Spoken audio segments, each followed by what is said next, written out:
Hey everyone, welcome back to Naruto Audio Fanfics 2.0.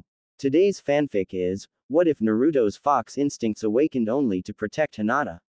Part 1. A story full of action, emotions, secrets, and unexpected twists that will change Naruto's destiny forever. If you enjoy Naruto fanfics, make sure to like, subscribe, and turn on notifications. Now sit back, relax, and let's begin the story. A bird-masked Anbu called Sparrow perched on a roof watching as a child in an orange jumpsuit weaved through a crowded street market. Stumbling behind him were the victims of his latest prank. Apparently he had taken offense at a local dive bar where old merchants spent their days. Truth be told, Sparrow enjoyed being detailed to watch the blonde boy. It was both easy and entertaining. He only needed to intervene if Shinobi became involved or Naruto was caught by the villagers, something he hadn't seen yet. Though there had been a few close calls. Sparrow moved to follow the odd display, wondering if he should do something about the men's public drunkenness. Blocks away, another figure mimicked Sparrow's movements, waiting for his chance to act. Naruto laughed as he ran down a side alley that smelled like drunks had used it the night before. Mixing Tabasco sauce into their sake had worked out better than he had planned.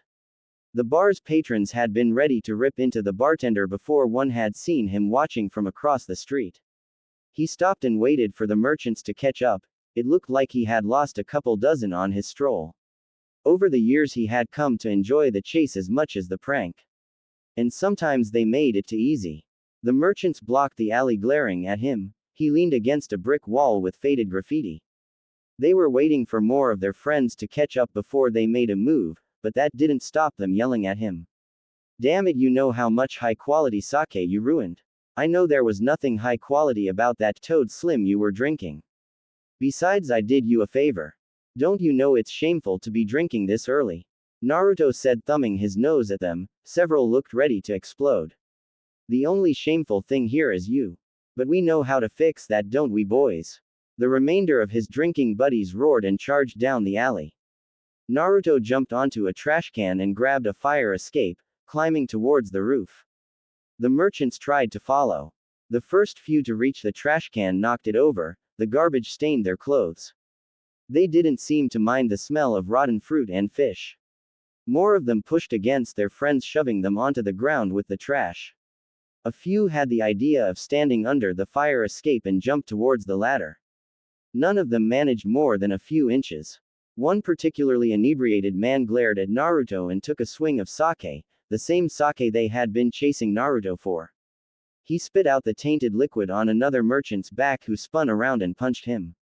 Soon everyone who could stand was throwing their fist. Naruto watched until he heard a whistle on the street. Someone had noticed the drunkards finally and sounded the alarm. Naruto ran across the roofs, heading for a small park near the academy to lay low for a few hours. Someone was bound to come looking for him for starting that mess. That was if any of them remembered why they were there in the first place. He settled into the crock between some branches to take a nap while he waited. He dozed as the afternoon passed quietly. He had decided it was safe to leave his hiding spot when a hand shot between the branches, grabbing his ankle and pulled him from the tree. He landed hard, rolled and sprung up ready to fight. A person in all black in a cheap festival mask watched him. Naruto talked while he planned his escape. What's the big idea pulling me out of the tree like that? The figure its head, then pointed behind Naruto. The blonde shinobi drew a kunai. You think I'm gonna fall for that? Something struck his shoulder. He sprawled on the ground. His arm went numb. Struggling, he got back to his feet, facing the mob of drunken men. They seemed to have picked up quite a few sober people along the way. Most were armed with broken boards and branches. Naruto watched as they spread out so he couldn't run. He figured it was time to try a bluff. Quickly, Naruto went through a series of hand signs. They didn't mean anything, but he was betting the mob wouldn't know that. You guys want to fight? Fine, I can spare some time to kick your butts. Cut the crap. We all know you can't use ninja stuff for the crap of a ninja's worth of shit. A drunk said, swaying as he shouted in Naruto's general direction. Another one hit the first drunk's head. Knock it off, Daisui. You're making us look bad. Hey, why don't we knock the demon off instead? Someone shouted. The mob cheered and closed in around Naruto. He ducked the first swing of a board but another caught his leg. Feeling was returning to his arm but all he had was a pins and needle sensation, which was for the best as he used his arm to block a thick branch. He rolled and kicked sending two attackers to the ground. Behind them was a break in the crowd and he ran for it. A large drunken man stumbled into his path and brought a rotten stick down towards his head. Naruto grabbed the branch and yanked it from the surprised man. Wire wrapped around his wrist and pulled him back. It bit deep into his skin, slicing through muscle. It felt like his bones were being cut. Droplets of blood flew from his wrists as he was hauled towards the tree at an incredible speed. He slammed into the bark hard enough to bruise a rib. The masked shinobi drove a three-pronged kunai into Naruto's hands, trapping him against the tree, then stepped back as the mob descended. Naruto couldn't hold back a scream as his hands were shredded. Hinata walked out of the academy. She had spent the past few hours studying in the school's library. It wasn't as comprehensive as her clan's, but she was less likely to meet anyone from her family there. And the slight chance she might run into her fellow student Naruto didn't hurt either. Though the only time she had ever seen him in the library was to hide after a prank had backfired. She smiled at the memory of him ducking under the table she was sitting at. Several shouting people following moments later. Their screams of anger died when they saw Hinata. They quickly bowed and apologized before leaving almost as quickly. Naruto had popped up, flashed her a grin and thanked her. Then ran in the opposite direction. It was the only time she could remember having been glad to have been born into the Hyuga clan. Her smile faded as she once again thought about how even the small amounts of time she was with Naruto was about to end. They were almost ready for the Genin exam. There was no doubt about her passing. The exam was more of a formality. The academy wouldn't dare hold a Hyuga back no matter how poorly they might perform. Naruto on the other hand had already taken the test and failed multiple times. Which if Hinata was honest with herself about, she wasn't too upset with. Because it gave them the chance to be on the same team if he passed this time. Not that she deserved to be on the same team as him, not when she had just admitted to herself she was glad for his failure. As much as she wished they could be on the same team, she'd never wish for Naruto to be saddled with a useless backstabbing Hyuga like herself. She shook those thoughts from her mind. She was going to be on someone's team and she had to try and pull her weight. Naruto never let his failures get to him, he just kept pushing through and she had to as well. A slight detour led her to a park where her cousin Neji sometimes trained his Byakugan. Distance markers had been set up in the park and surrounding neighborhoods. Hinata activated her own Byakugan and began looking for all the markers. Her father demanded that she not only be able to find people but objects as well. The Byakugan's natural tendency to focus on chakra made this exceedingly difficult. But one chakra network in particular caught her eye. When she was 8 and had first began to train with her Byakugan, her father had taken her to the hospital and made her watch the patients in the ICU as their chakra networks had flickered, dimmed and faded. As they died, she had been forced to watch for hours again and again until she had finally collapsed from exhaustion. The chakras she saw now looked like theirs, pulsing and dimming. The person was close, in the park. She hesitated. If she went for help they might die before someone came. If she went to help she'd lose time, but she might be able to do something.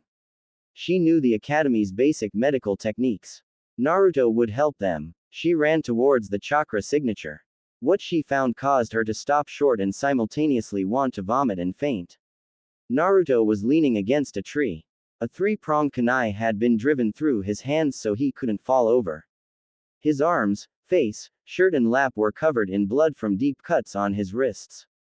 He moaned weakly and tried to shift his position.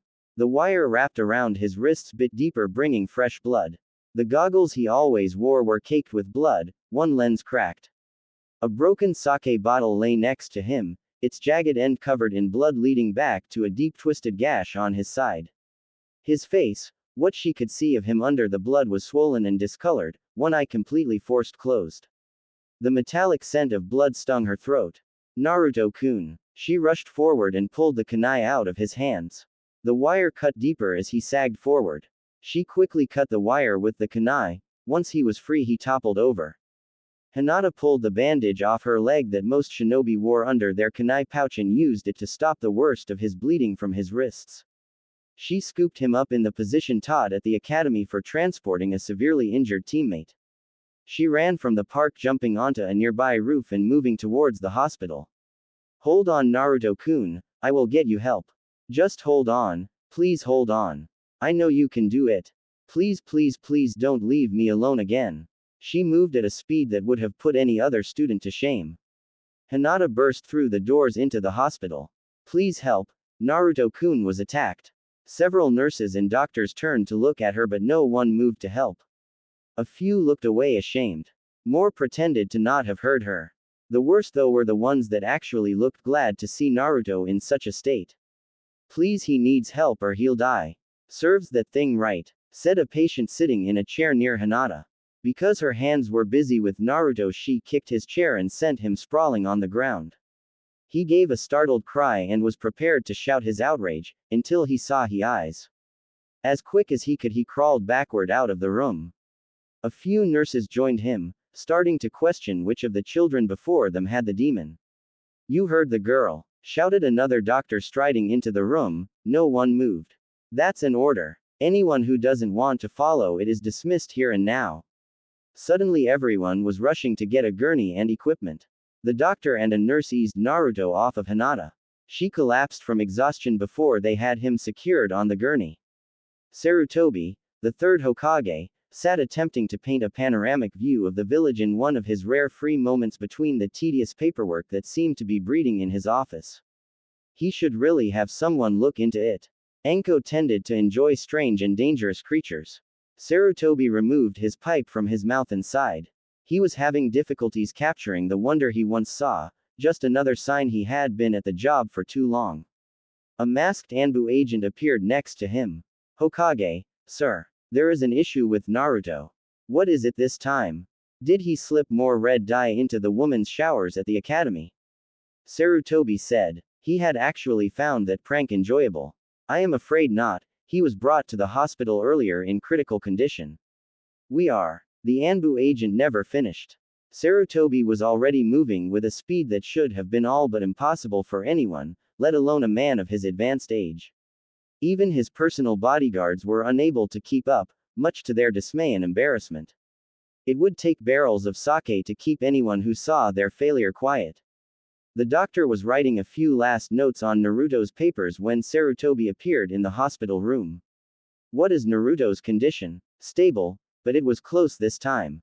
Massive blood loss, deep lacerations on his wrists. Luckily, somehow his ulnar artery wasn't severed. Stabbed through both hands with a kunai. Stomach cute with a bottle. 3 bruised ribs, dislocated shoulder, and in general having the crap beat out of him. By all rights he should be dead. It's the 3rd time in 2 years he's been in this situation. He paused to make sure they were alone. There's one other thing. It appears that beyond his natural healing, a mild healing jutsu was applied to keep him alive before he was found. Sarutobi sank into a chair. He hadn't imagined things were that bad, not after he had assigned an Anbu to guard the boy. He would have to look into why they hadn't intervened. Who brought him in? A young girl. She can't be older than Naruto. She brought him in through the front doors covered in his blood. It was interesting. I've treated a few Hyuga in my time, but the look she gave another patient when they said that Naruto had gotten what he deserved would have put any of her clan to shame. The doctor said, "Is she still here? I would like to thank her and hear how she came to find him." Sarutobi said. The doctor gestured to a small couch partially hidden behind a curtain. Hinata lay on it unconscious. Physically she's fine, but she passed out as soon as we had Naruto. We really weren't sure what to do with her, so we decided to let her sleep for now. Sarutobi looked at the sleeping girl. She lacked the scowl most Hyugas seemed to have, and their clan was not known for generosity within the village. That, along with the fact most people would simply have ignored Naruto, had stirred his curiosity. He set a hand on Hinata's forehead. No mark, a member of the main branch. As her eyes fluttered open, he recalled who she was. Hinata, the eldest daughter of the clan's head. It was also then he realized he had been actively avoiding the Hyuga clan over recent years, rarely seeing them outside of the council meetings. He could hardly believe how much Hinata he grown. Hinata's eyes fluttered open, stared at the Hokage for a moment before she recognized him. She nearly fell off the couch as she tried to sit up and bow at the same time. Honorable Hokage-sama, calm yourself, there is no need to be so formal. He reassured her. Seeing a flustered Hyuga was quite a sight. Yes, sir. Hinata said. At least he hasn't called me out for my mistake and disrespectful greeting. I understand you are the one who brought Naruto here. Please tell me how you came to find him. Sarutobi said, kneeling down so their eyes were level. Yes, sir, Hokage-sama. She said. Starting with walking to the park, practicing, noticing the dying chakra, finding Naruto, and bringing him to the hospital. She was tempted not to mention how she acted but was sure he had already been informed of her dishonorable behavior and withholding any information was a grave crime. She watched the third's face as she spoke but it was an almost perfect mask. She barely caught the flicker of emotion when she mentioned the kunai. Are you positive the kunai had 3 prongs? Sarutobi said. Only his years of council meetings allowed him to keep his face calm. His injuries support the claim. The doctor said. Sarutobi nodded and turned back to Hinata, carefully watching her reaction. Thankfully she did not seem to realize the significance of the weapon. Thank you. I have one last question. Why did you help him? I am afraid I do not understand the question, Honorable Hokage-sama. Hinata said. It is no secret that many of your peers dislike Naruto. As shameful as it may be, I feel many would have ignored Naruto in his distress. So why didn't you? Sarutobi said. In truth he thought several might have assisted in some way but for his purposes it was better that Hinata did not know that. I couldn't. I am sorry if I have done something wrong but I would do the same again. Naruto has done nothing to deserve his treatment. He has pulled a few pranks but he is always working hard, training into the night to try and become a shinobi. Anyone who would willingly leave someone, especially Naruto-kun in that situation has no business being a shinobi.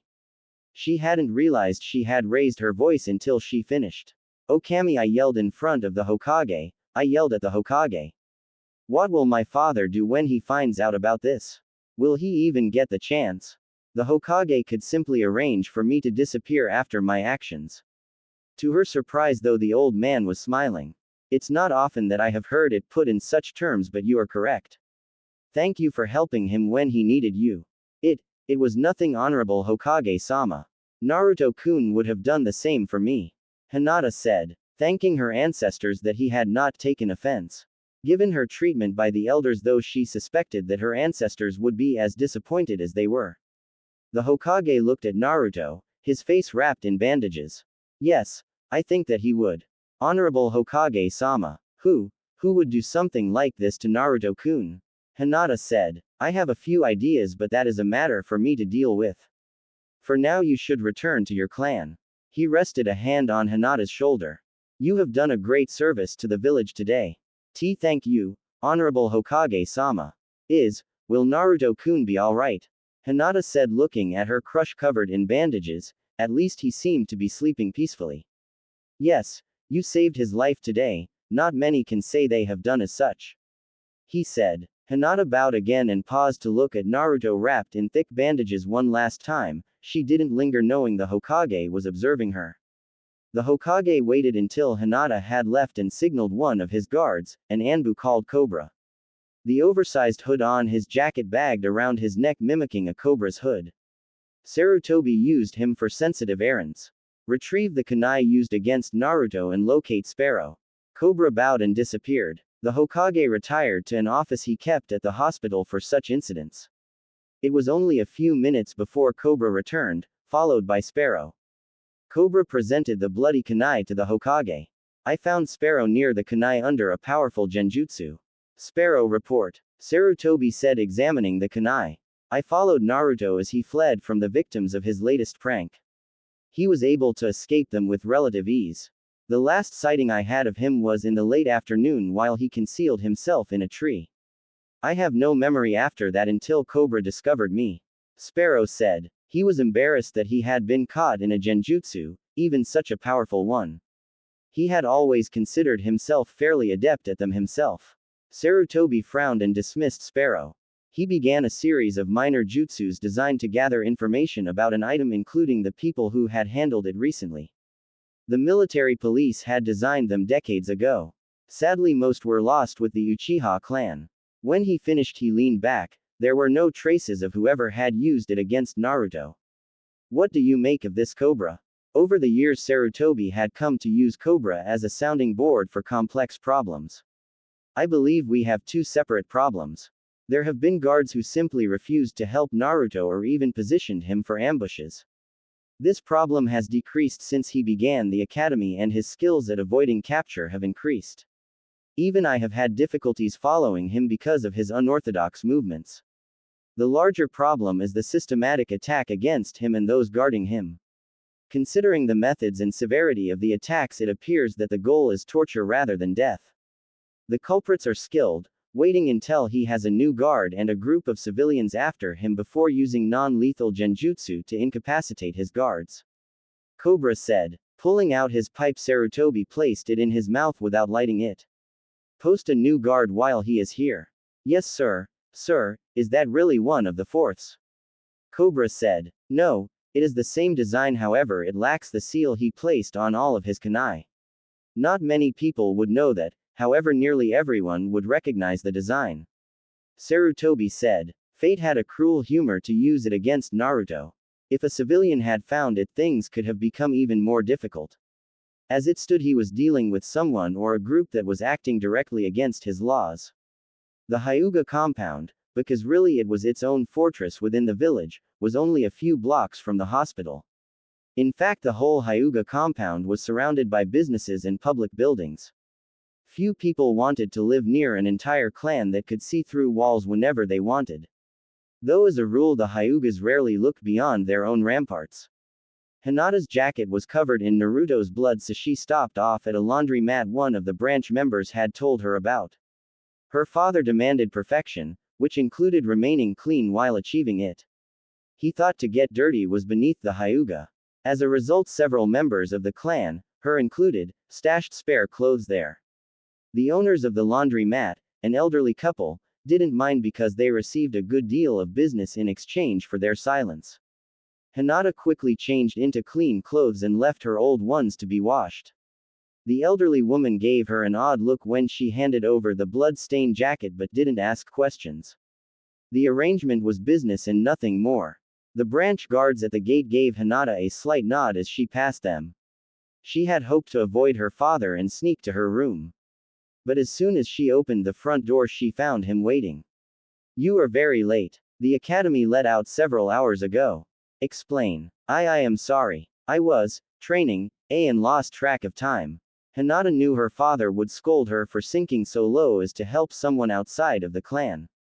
Despite what the Hokage may have said to her. Do you have anything to show for your training? He said, not bothering to keep the contempt from his voice. Hinata thought of Naruto in the hospital, still alive, the Hokage's smile. He would see those things as weakness. No, father, I do not. I expect nothing from you, and yet you continue to disappoint me. You will receive no meal tonight. I would like to have an elder spar with you since you clearly wish to improve, futile as it may be, but the elders will be joining your sister and I for an important dinner. He said. Hinata nodded. She remembered when she had accompanied him and her clan to such events. But it had been years since she was instructed to come. Now she was an embarrassment, to be hidden away. In her room, Hinata sat with her legs drawn up, hugging a pillow. She tried to focus on Naruto, ignoring the voice in the back of her mind that told her she was a failure, a disappointment. Even the distance she could see was frowned upon by her clan. But on a whim she turned her gaze towards the hospital in Naruto's room. Surprisingly, she could just see him. Not as clearly as if she were there, but enough to watch the slow rise and fall of his chest. Someone else entered the hospital room. Hinata watched them even though she couldn't tell what they were doing. I'm sure it's just a nurse, or someone checking on him. Her instincts told her to investigate. It was ridicules, but Hinata climbed out her window and made her way along the roofs towards Naruto's hospital room. The second figure had left when Hinata crouched on his window and pushed it open. If only I could do this well when my family was watching. As soon as she entered the room, something tingled in her nose, a smell she recognized from one of her family's numerous lessons on poison. If there was any doubt, Naruto lay on the bed, white and gasping for breath. Blue veins stood out along his throat.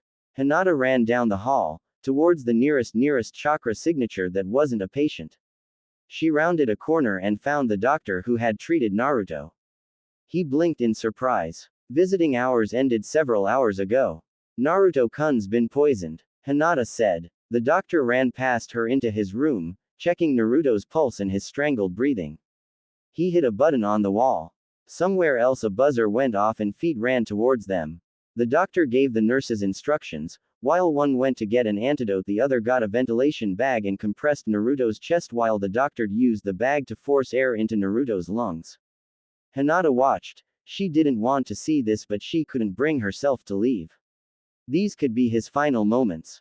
All the possibilities of them together began to fade. Her eyes blurred with tears and her throat tightened. Her front was burning, her back freezing. Stupid, you're not crying for Naruto, you're crying for yourself. And all the chances you will be losing. What kind of person are you? If you'd come sooner, he'd be alright. The second nurse returned and jabbed a needle into Naruto's arm. For several minutes nothing happened, then he began to breathe on his own again. The doctor sighed with relief, then noticed Hinata was still standing in the corner. That's twice you've saved his life. What were you doing here though?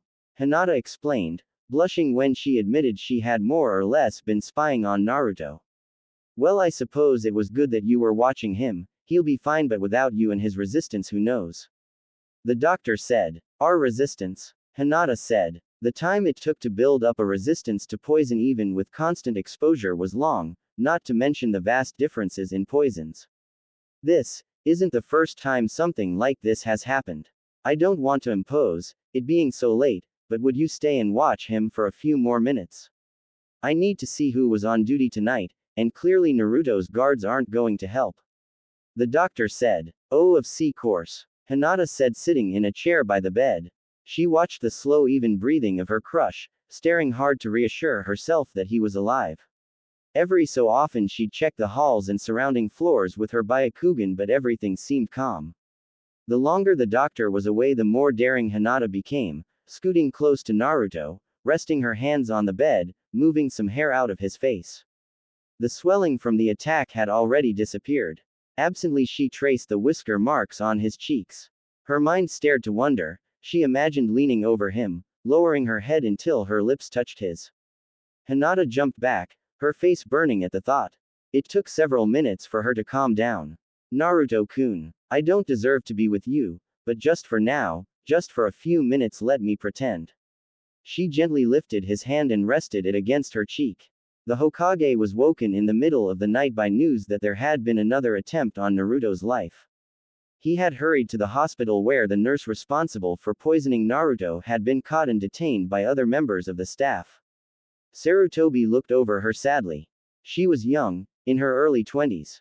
Her mother had died on the night the Kyuubi attacked. She glared at the Hokage. It's a monster. A goddamned monster. After everyone it killed, after everyone who has suffered because of it, how can you keep it alive? Is it some sick pet to you? It should be disemboweled. Its guts feed to the crows and the crows burned. You're not a leader. None of you have ever been leaders. Grow a pair of balls and end it. Or let someone else do it. Sarutobi motioned for Anbu agents to remove the ranting girl. The doctor watched her as they lead her away. I am sorry, I knew her parents, it never occurred to me she might actually try something like this. It isn't your fault, the Hokage said, sinking into a chair. If you suspect the worst from everyone, that is all you will ever find. If there is any blame, it lands on me and how I have dealt with this matter. Before I go, I would like to check on Naruto myself. Yes, sir. The doctor said. They were both surprised when they discovered Hinata, asleep, resting her head on Naruto's arm, with a light blush and a smile the Hokage couldn't remember having seen on her, or any Hyuga's face before. He motioned that they should leave the two alone. Has there been any sign of the Anbu guard? Sarutobi said. 2 attacks in one day, things were quickly becoming worse. Not to mention he was down another Anbu. Not that I am aware of.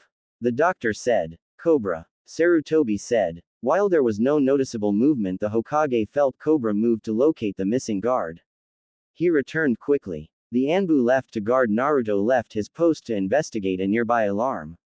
He felt the boy was safe within the hospital. I believe he was honest. Cobra said. I doubt the timing was coincidence. Sarutobi said, it was too neat. The nurse did not appear to be working with anyone, but he would make sure she spoke to someone from the interrogation and torture department. It would probably be a good idea to send the Anbu as well. They were trained to resist torture, but it would send a message. Place the Anbu on a leave of absence and make arrangements for him to question. Also, I am placing you on duty as Naruto's guard for the next few days. We cannot afford another attempt on his life. Yes, sir, Hokage. Cobra said. Naruto's whole body throbbed, especially his hands and wrists. Every heartbeat felt like someone was hitting him with a hammer. The smells of bleach and cheap disinfectant stung his nose, and there was a strange pressure on his left arm. He cracked open an eye, wincing at the bright morning light. Why did they paint hospital rooms white? Did they think people liked how bright it made the room? He was suddenly aware that his head was pounding along with the rest of his body. Those drunks must have really done a number on me this time. I haven't felt this bad since they caught me messing with those festival fireworks. He looked over and found a sleeping girl sitting next to his bed, her head on his arm. Her face was flushed, but she had a small smile. He pulled his arm free. The girl stirred. Naruto-kun. Naruto frowned, wondering how she knew his name. He shook her lightly. She looked at him with sleepy eyes. Good morning, Naruto-kun. Good morning, who are you?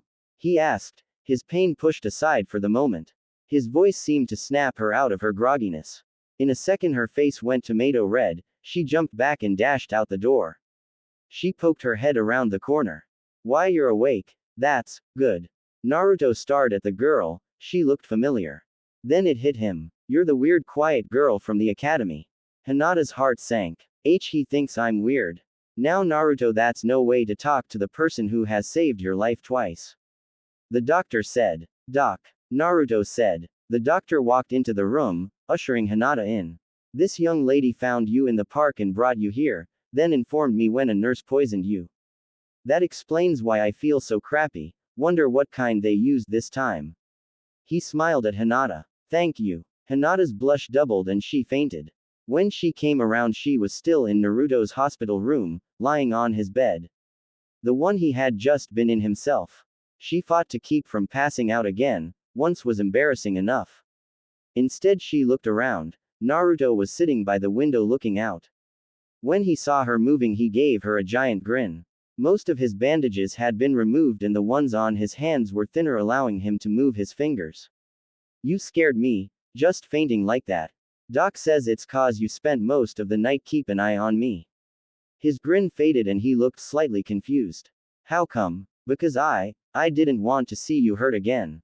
Hinata said, unable to look at him. I get a few words with Naruto and this is all I can say. Father is right, I am useless. Naruto watched Hinata confused. I wonder why she doesn't want to see me hurt. Seems like everyone else enjoys it. He thought bitterly. His mind turned to his freedom from the hospital when the doctor walked in. Well, Naruto, it looks like you're well enough to leave. The doctor said, looking over his chart. But he was half dead yesterday. Hinata protested. He might look better, but no one could heal that fast. Well, yes, but Naruto is a quick healer. We gave up trying to explain it years ago. He'll still need a few days of rest, but if we kept him here he'd just cause trouble. He gave a knowing look at Naruto. Naruto looked away. Those bedpans had holes in them already. The doctor snorted to cover up a laugh. Since I know you want to get out of here, may I suggest you treat this young lady to lunch as thanks for all the help? Sounds like a plan. You're Hinata, right? Naruto said. She nodded, too surprised to speak. He did know her name. And he was inviting her to luck, just like a date. She struggled to remain calm at the thought. Great. Let's go eat. He grabbed her hand and pulled her from the bed. As they moved down the hall, everyone seemed to ignore them, or rather Naruto. Most turned or looked away, the worst looked through him. They were almost at the front entrance when Naruto caught sight of a flash of pink hair. Sakura-chan. Hey Sakura-chan. What are you doing here? She glared at him. If you must know, I came to see Sasuke-chan. He's here having his eyes examined. As the most important person in the village, we have to make sure he's in peak physical condition, but then again, it's Sasuke, so how could it be anything less than perfect? So you want to come to lunch with us? Naruto offered, oblivious to her condescending tone. Sakura laughed. Why would anyone want to be seen with you? You probably scared the little weirdo into coming. Why can't you figure out no one wants you here? She raised her fist and swung it at Naruto's head. Hinata stepped forward and brushed the punch aside. Sakura stumbled and stared at her pale-eyed classmate. I wouldn't mind being seen with Naruto-kun. In fact, IW would enjoy it. And I am happy to have him here. What the hell? Normally she would have written it off as an annoyance, but Sasuke was further down the hall watching with mild interest. She refused to back down in front of him. Hinata had started to shake, the moment of courage gone. Sakura cringed. She wasn't a bully by nature, but she had to look strong in front of Sasuke. She threw another punch, this one aimed squarely at Hinata's face with a silent apology. Naruto caught the punch. Sakura blinked in surprise. He had never done that before. She hadn't even thought he could stop her. Do not hurt Hinata-san. Sakura pulled her hand back, giving Naruto a fearful look before dashing away. As soon as she was out of sight, Naruto clutched his hand. Ow ow ow ow. Damn, I thought she was going to break my arm. Are you alright, Naruto-kun? Hinata said. Without thinking, she grabbed his arm, examining it for further injury. I'll be fine, he assured her. Thank you. Hinata said. I can't believe he did that, he protected me. Of course he did, that's just the kind of person he is. If I was worthy of my clan, he wouldn't have had to. Suddenly she realized she was manhandling his arm and let it go with a choked noise. I was just returning the favor for helping me. He took her hand again and led her out of the hospital. Sakura walked down the hall rubbing her hand. She wasn't really hurt, just surprised. Sasuke finished talking to a nurse and turned to leave. She walked faster. Sasuke-kun, how did it go? He gave her an icy glare, but it only sent shivers down her spine. He didn't seem to notice. Fine, how else? That's great. So would you like to go out to lunch with me? Sakura said, trying to match his quick pace. No, he said, walking out the sliding doors. Oh, alright. Then how about lunch? Or dinner? We could go see a movie. Sakura said. I have to train. Sasuke said. Oh right, want me to help you? We could spare, or something. She blushed, imagining where a sparring session could lead if she tripped at the right time and they ended up on the ground. No, Sasuke said. Alright, then, let me know if you change your mind. She called after him, clutching her fists. This was Naruto's fault. She had been hitting him since they started the academy. Why did he have to grow a backbone now? Wait, that wasn't right. She could barely remember her first few days at the academy when she was teased and he had offered to share his lunch with her. Before her mother had warned her away from him and begun asking questions about Sasuke. But that didn't matter. Damn it. If he hadn't embarrassed me in front of Sasuke-chan, we would be training together, then lunch, he would invite me back to his place and we could. Sakura blushed as red as Hinata at the possibilities and hurried home to write down her fantasy for later enjoyment. Hinata didn't know where Naruto was leading her, nor did she care. Just being able to walk like this, so close to him, was more than she had hoped for. He laughed and talked the whole time, nothing important, just random things. It was so different from her clan where talking was serious and formal. She smiled and nodded politely, amazed at how lively he was. Just yesterday he'd been all but dead. It seemed that nothing could keep him down or get rid of his good humor. But she did notice how people glared at him, shop owners moved to block their doors and parents pulled their children away as if they feared he would eat them. Naruto pretended not to notice, but Hinata saw him falter, just for a second. He stopped in front of a small ramen stand. He went in and took a seat at an empty stool. Hinata hesitated a moment before following. A young woman behind the counter smiled at them. Good morning, Naruto. Hi, Ayame. Naruto greeted her. So who's this? Don't tell me you've already gotten a girlfriend. Ayame said, teasing her favorite costumer. Hinata made a squeaking noise as she forgot how to breathe. Naruto just laughed. No, this is Hinata-san, from the academy. She helped me out yesterday, so I'm treating her to lunch. Hinata's mind was in chaos. She had imagined Naruto as her boyfriend many times, but to hear someone else say it, it was almost too much. Was that what they looked like? There was a chance of it now, small as it might be. At least she was talking to him, and evening eating with him. Suddenly there was a bowl of ramen in front of her. She couldn't even remember what she had ordered. She took an experimental taste. Miso, and it was delicious. As she ate, she watched Naruto. He was already on his third bowl, laughing with the woman and the older man in the kitchen. It was so different than when they were in class. There everyone either ignored him or badmouthed him. Here though, they listened and laughed. They talked to Naruto like he was just anyone else. And it showed as he opened up more. She realized that in class, even though he was just as goofy, he was also more guarded. She wanted to be able to see this side of Naruto more often. Maybe he'd open up to her like this soon, if she worked at it. Then maybe they could become more. Hinata-san. Hinata-san. Naruto said. Ah, I'm sorry. What did you say? Hinata said. I asked if the ramen was too spicy. You got all red again. Naruto said, pressing his hand to her forehead, checking for a fever. No, it was very good. Thank you for the meal. Hinata said, choking out the words and trying not to faint. This day was quickly becoming too much. No problem. Naruto said, pulling out a frog-shaped wallet. Hinata couldn't help but smile at it. Thanks again, Hinata-san. No problem. Naruto-kun. So, what are you planning to do for the rest of the day? Hinata said. Go home and rest. Doc might not look it, but he's scary when a patient doesn't follow his orders. Guess I'll see you at the academy. Naruto said. Yes. Gee, good day, Naruto-kun. Hinata said while she watched him stroll down the street. Then walked towards her clan's compound. She could only imagine how angry her father was with her, if anyone had noticed she was missing at all. But after a few hours with Naruto, whatever they might decide to do was worth it. Now she just needed to find a way to keep from being closed off from Naruto again. Naruto woke to a sound that was very rare in his apartment. Someone knocking at the door. He grabbed the kunai he kept under his pillow and rolled to the floor. The few people who were welcome there never bothered to knock. But by the same standard, those who came to try and kill him didn't knock either. At least not the serious ones. Still, it could be an amateur. Or someone trying to throw him off. He opened the door a crack, ready to fight or flee. And found a very red Hinata standing in the hall. Hinata-san. Hello, Naruto-kun. I wanted to thank you for breakfast yesterday, so I made you this. She said, holding out a bento box. He opened the door and let her in. As he closed it again, he realized just how messy his apartment was and wished he'd bothered to clean up the day before.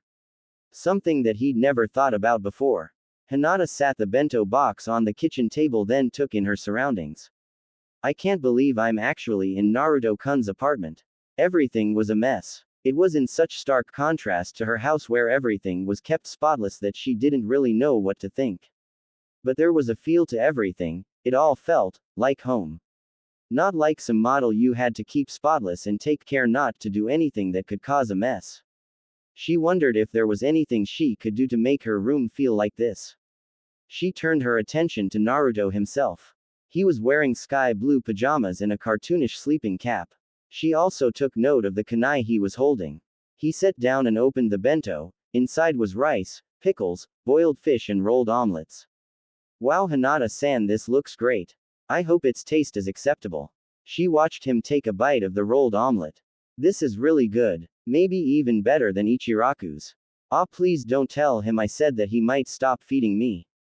He said. I won't, I promise. I'm glad you like it. I was afraid it would taste awful. She said. Are you kidding? This is great, here, try some. He used his chopsticks and picked up part of a rolled omelet, holding it out for Hinata. She opened her mouth to decline, but he popped it in. Naruto-kun, just feed me, like we're a couple. Her face started to turn red. Naruto watched her worried. Hinata-san, are you alright? You're not choking, are you? No, I'm fine, thank you. She said. Oh good, man, you keep scaring me. He said. I'm sorry. She said. Naruto finished the bento in silence. Thank you for the meal, guess I better get to training. He said. Are you sure? You were still pretty banged up yesterday. Hinata said. Oh yeah, good day's rest and I'm completely recovered. Naruto scratched his cheek. If you want, we could train together for a bit. Yes. I mean, yes, if it wouldn't be an inconvenience. Hinata said. Nope, just let me get ready. Naruto said, disappearing into his room. Hinata sat in his apartment. She was tempted to use her Byakugan to watch Naruto, blushing deeply at the possibilities. When he came back out, Naruto noticed how red Hinata was but wrote it off as more or less normal for her. They walked towards the training grounds. Hinata tried to strike up a conversation but she couldn't seem to get any words out. Naruto grabbed her arm and pulled her back as something sailed past her head and hit his. Hey, watch where you're throwing things. Naruto shouted after some kids. He wiped a rotten fruit from the side of his head. Sorry about that, Hinata-san. Her heart tightened, he sounded so sad. Like I was his fault, but she couldn't believe it was. Naruto-kun, why do the villagers treat you like that? He shrugged. I don't know, it's just always been that way. I try to ignore it. They arrived at a secluded training ground. Since he actually had someone to spar with, Naruto suggested they go through some of the basic moves from the academy. Hinata hesitated but then nodded. Okay, Naruto-kun. He paused, wondering why she seemed so nervous. Maybe she's afraid I don't have the skills for even these basic formations. Well, I'll just go all out and show her. They started. Naruto struck his kunai against Hinata's, then ducked under her next swing. After a few more strikes though, he jumped back confused. Is something wrong, Hinata-san? I'm sorry, I'll try to do better. She said, bowing deeply. Hey, it's okay, there's no reason to get all nervous. I was just wondering cause you were a lot faster when you stopped Sakura's punch yesterday. Naruto said. I was? Hinata asked, surprised. Yay, just relax. He said. They started again. This time going through the motion slower. As they kept going though, Naruto speed up slightly. And again. Until they were moving at full speed. Their kunai a blur, flashing in the sun. They finished the set. Both were panting, exhausted. See, you did fine. You could even keep up with me. Thank you, Naruto-kun. Hinata said, blushing at the compliment. So want to try some real sparring?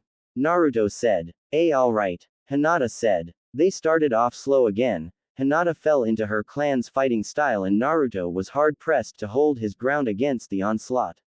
Then Hinata overextended herself and he grabbed the upper part of her arm to throw her off balance. What he didn't expect was the scream of pain she gave. He immediately let go. Hinata-san. She winced but tried to smile. Sorry, I'm alright. Let me see your arm. Naruto said. I'm fine, really. She said. Hinata. He said. Slowly she removed her oversized jacket. Naruto looked at her arm where he had grabbed her. She had a deep, painful looking bruise, the edges yellow. Hinata wished he'd stop staring at her like that.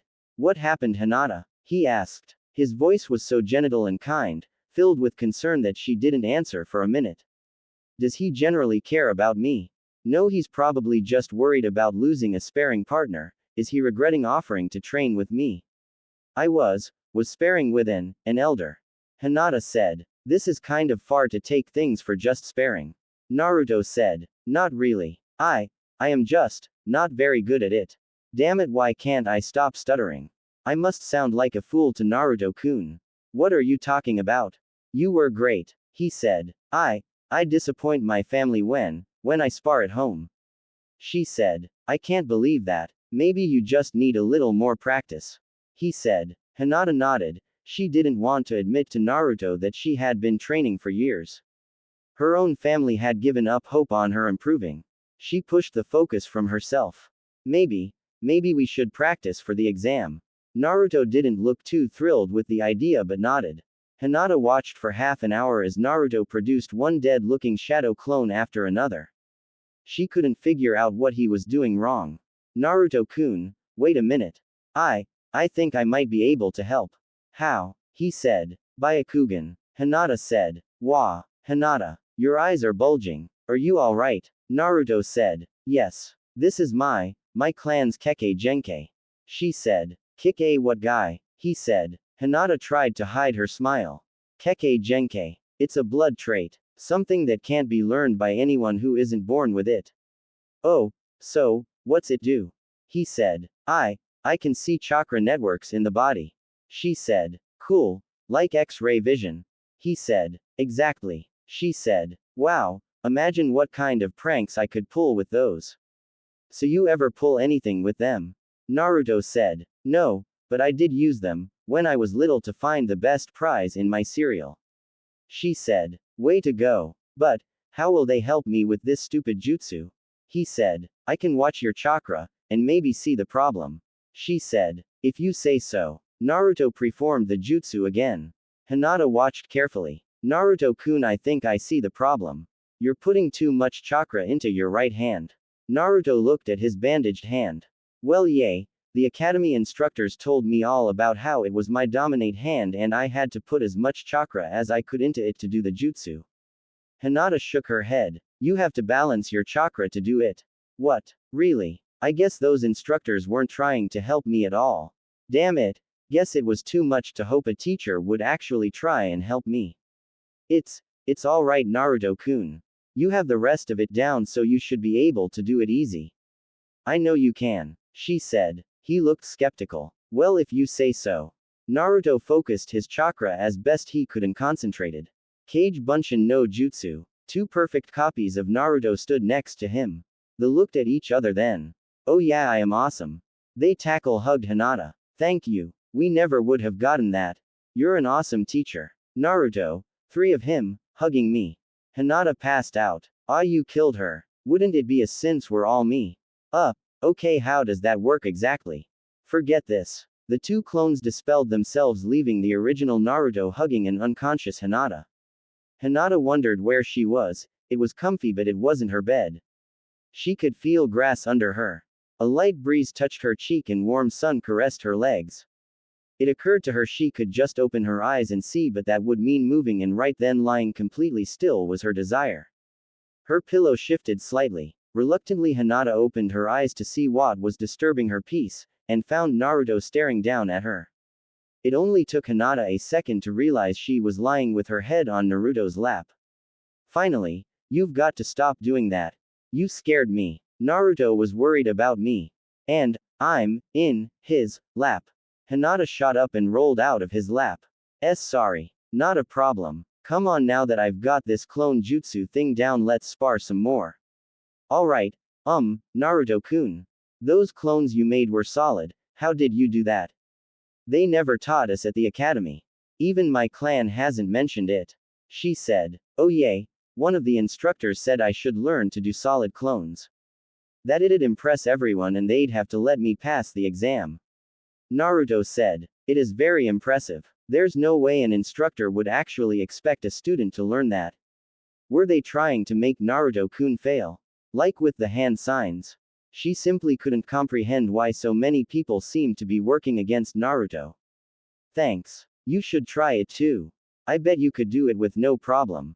Naruto said. I don't think I could manage it. I'm sorry, Naruto-kun, but it's beyond me. Hinata said. Come on, if I can do it then you'd have no problem. Naruto said. Hinata found she couldn't say no to Naruto's support, even if it meant disappointing him. After several failed attempts, she sank to the ground. She knew that Naruto was simply going to walk away and that would be the end of it. Sure enough, when she looked up, Naruto was gone. Stupid. What made me think he might actually stick around when he found out how incompetent I am? He was just being nice, but he has enough to do without being pulled down by me. She was so caught up in her own downward spiral that she didn't notice a figure approaching until they were right next to her. Hinata-san. She jumped up to see Naruto's confused face. Sorry, didn't mean to wake you. Here, I got us some lunch. He said, holding out a bag. What he didn't mention was that he more or less had to steal them from a nearby store. He'd left the money for them, but he knew they'd refuse to sell anything to him. Hinata took one of the box lunches. I'm surprised you're still here, Naruto-kun. Why? He said. Because I can't do the jutsu. She said. You'd have to be a world-class jerk to abandon someone just cause they don't get something right away. I was working at it for months. He said. Thank you, Naruto-kun. Hinata said, ducking her head so he couldn't see her face. Not sure for what, but anytime. He said. Hinata started trying the jutsu again, Naruto made several more clones demonstrating it. To Hinata's embarrassment, the clones seemed content to stick around until she got it. Though she overheard a few plotting the pranks they could pull off now. Just before the sun set, she did it, producing a single solid clone. The clone and original looked at each other in shock. Of course, all the Naruto clones came over to congratulate her. They surrounded her, patting her and her clone on the back. Hinata's clone disappeared and she fainted again. Despite Hinata's desire, when she arrived at the academy the next day, her old habits took over and she took a seat in the back of the room. Naruto was already sitting across the room by the window, trying to balance a pen on his nose. Iruka called the class to order. The morning seemed to drag on. The basic material being covered had been drilled into her brain at the age of 6. Hinata's attention wandered to Naruto again and again. It was during one of these periods that she noticed the change. His bored expression suddenly came alive and he had to struggle not to laugh. 5 minutes later, the classroom door blew in. A red-faced Jonin stood outside. Demon brat, you're in for it this time. Iruka stepped in front of him. What's going on here? That thing filled the hot springs with bubble bath. We lost a whole block on the village under the suds. I couldn't have been Naruto, he's been here all day. Iruka said. It must have tricked you. I chased it from the hot springs myself until he disappeared in an alley. He has been here all morning. Iruka corrected, forcefully. Hold on, sensei. Let me get this straight. I pulled this prank, and then outran a Jonin, lost him and made it back here before he did.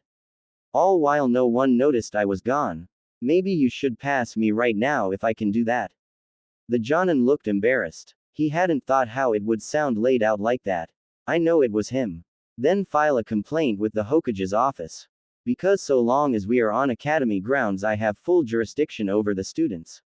Iruka said. The Jonin gave Naruto a disgusted look before he left. Hinata wished she could sneak over to Naruto's desk and ask him how he had managed to pull it off. But she knew she wouldn't. That afternoon they had a special taijutsu lesson, a final review of the academy's basic style. Everyone ran to the schoolyard and formed up in rows, taking the basic stance as instructors walked between them.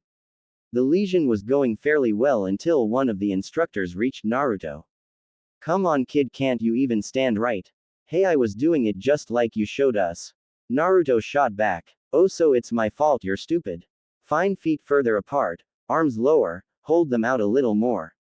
No, that foot points in, the other goes out. The instructor spent another minute yelling at Naruto. When he moved on, Naruto was slouched over, grumbling. Hinata had watched silently. She knew Naruto's stance had been correct.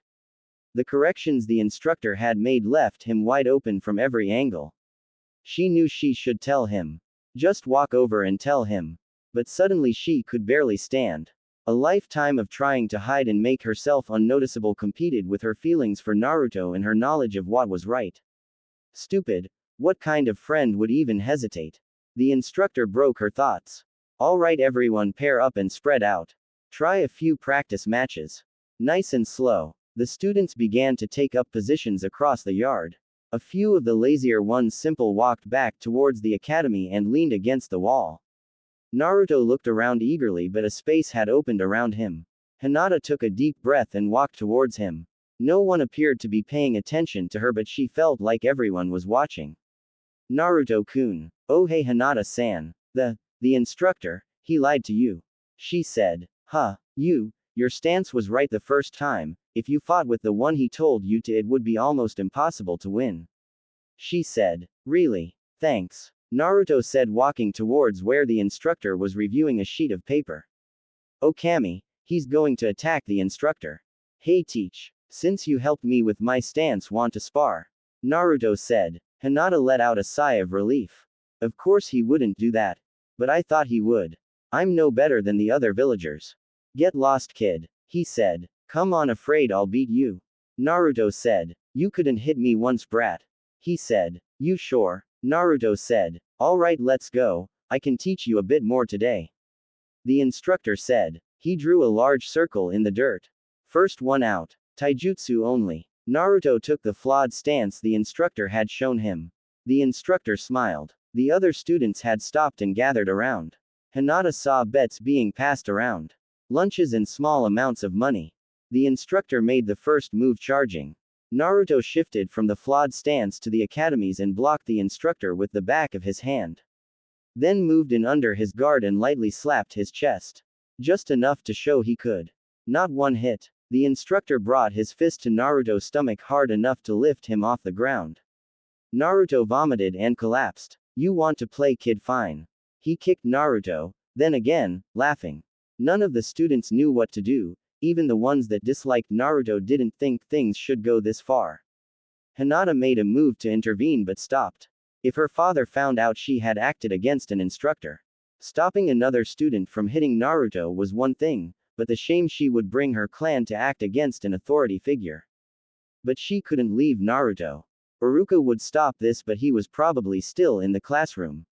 Before she could chicken out and grabbed a rock and threw it as hard as she could at the classroom window, which luckily looked out over the yard.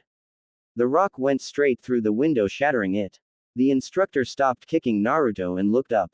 A second later, Iruka appeared at the broken window. What's going on out here?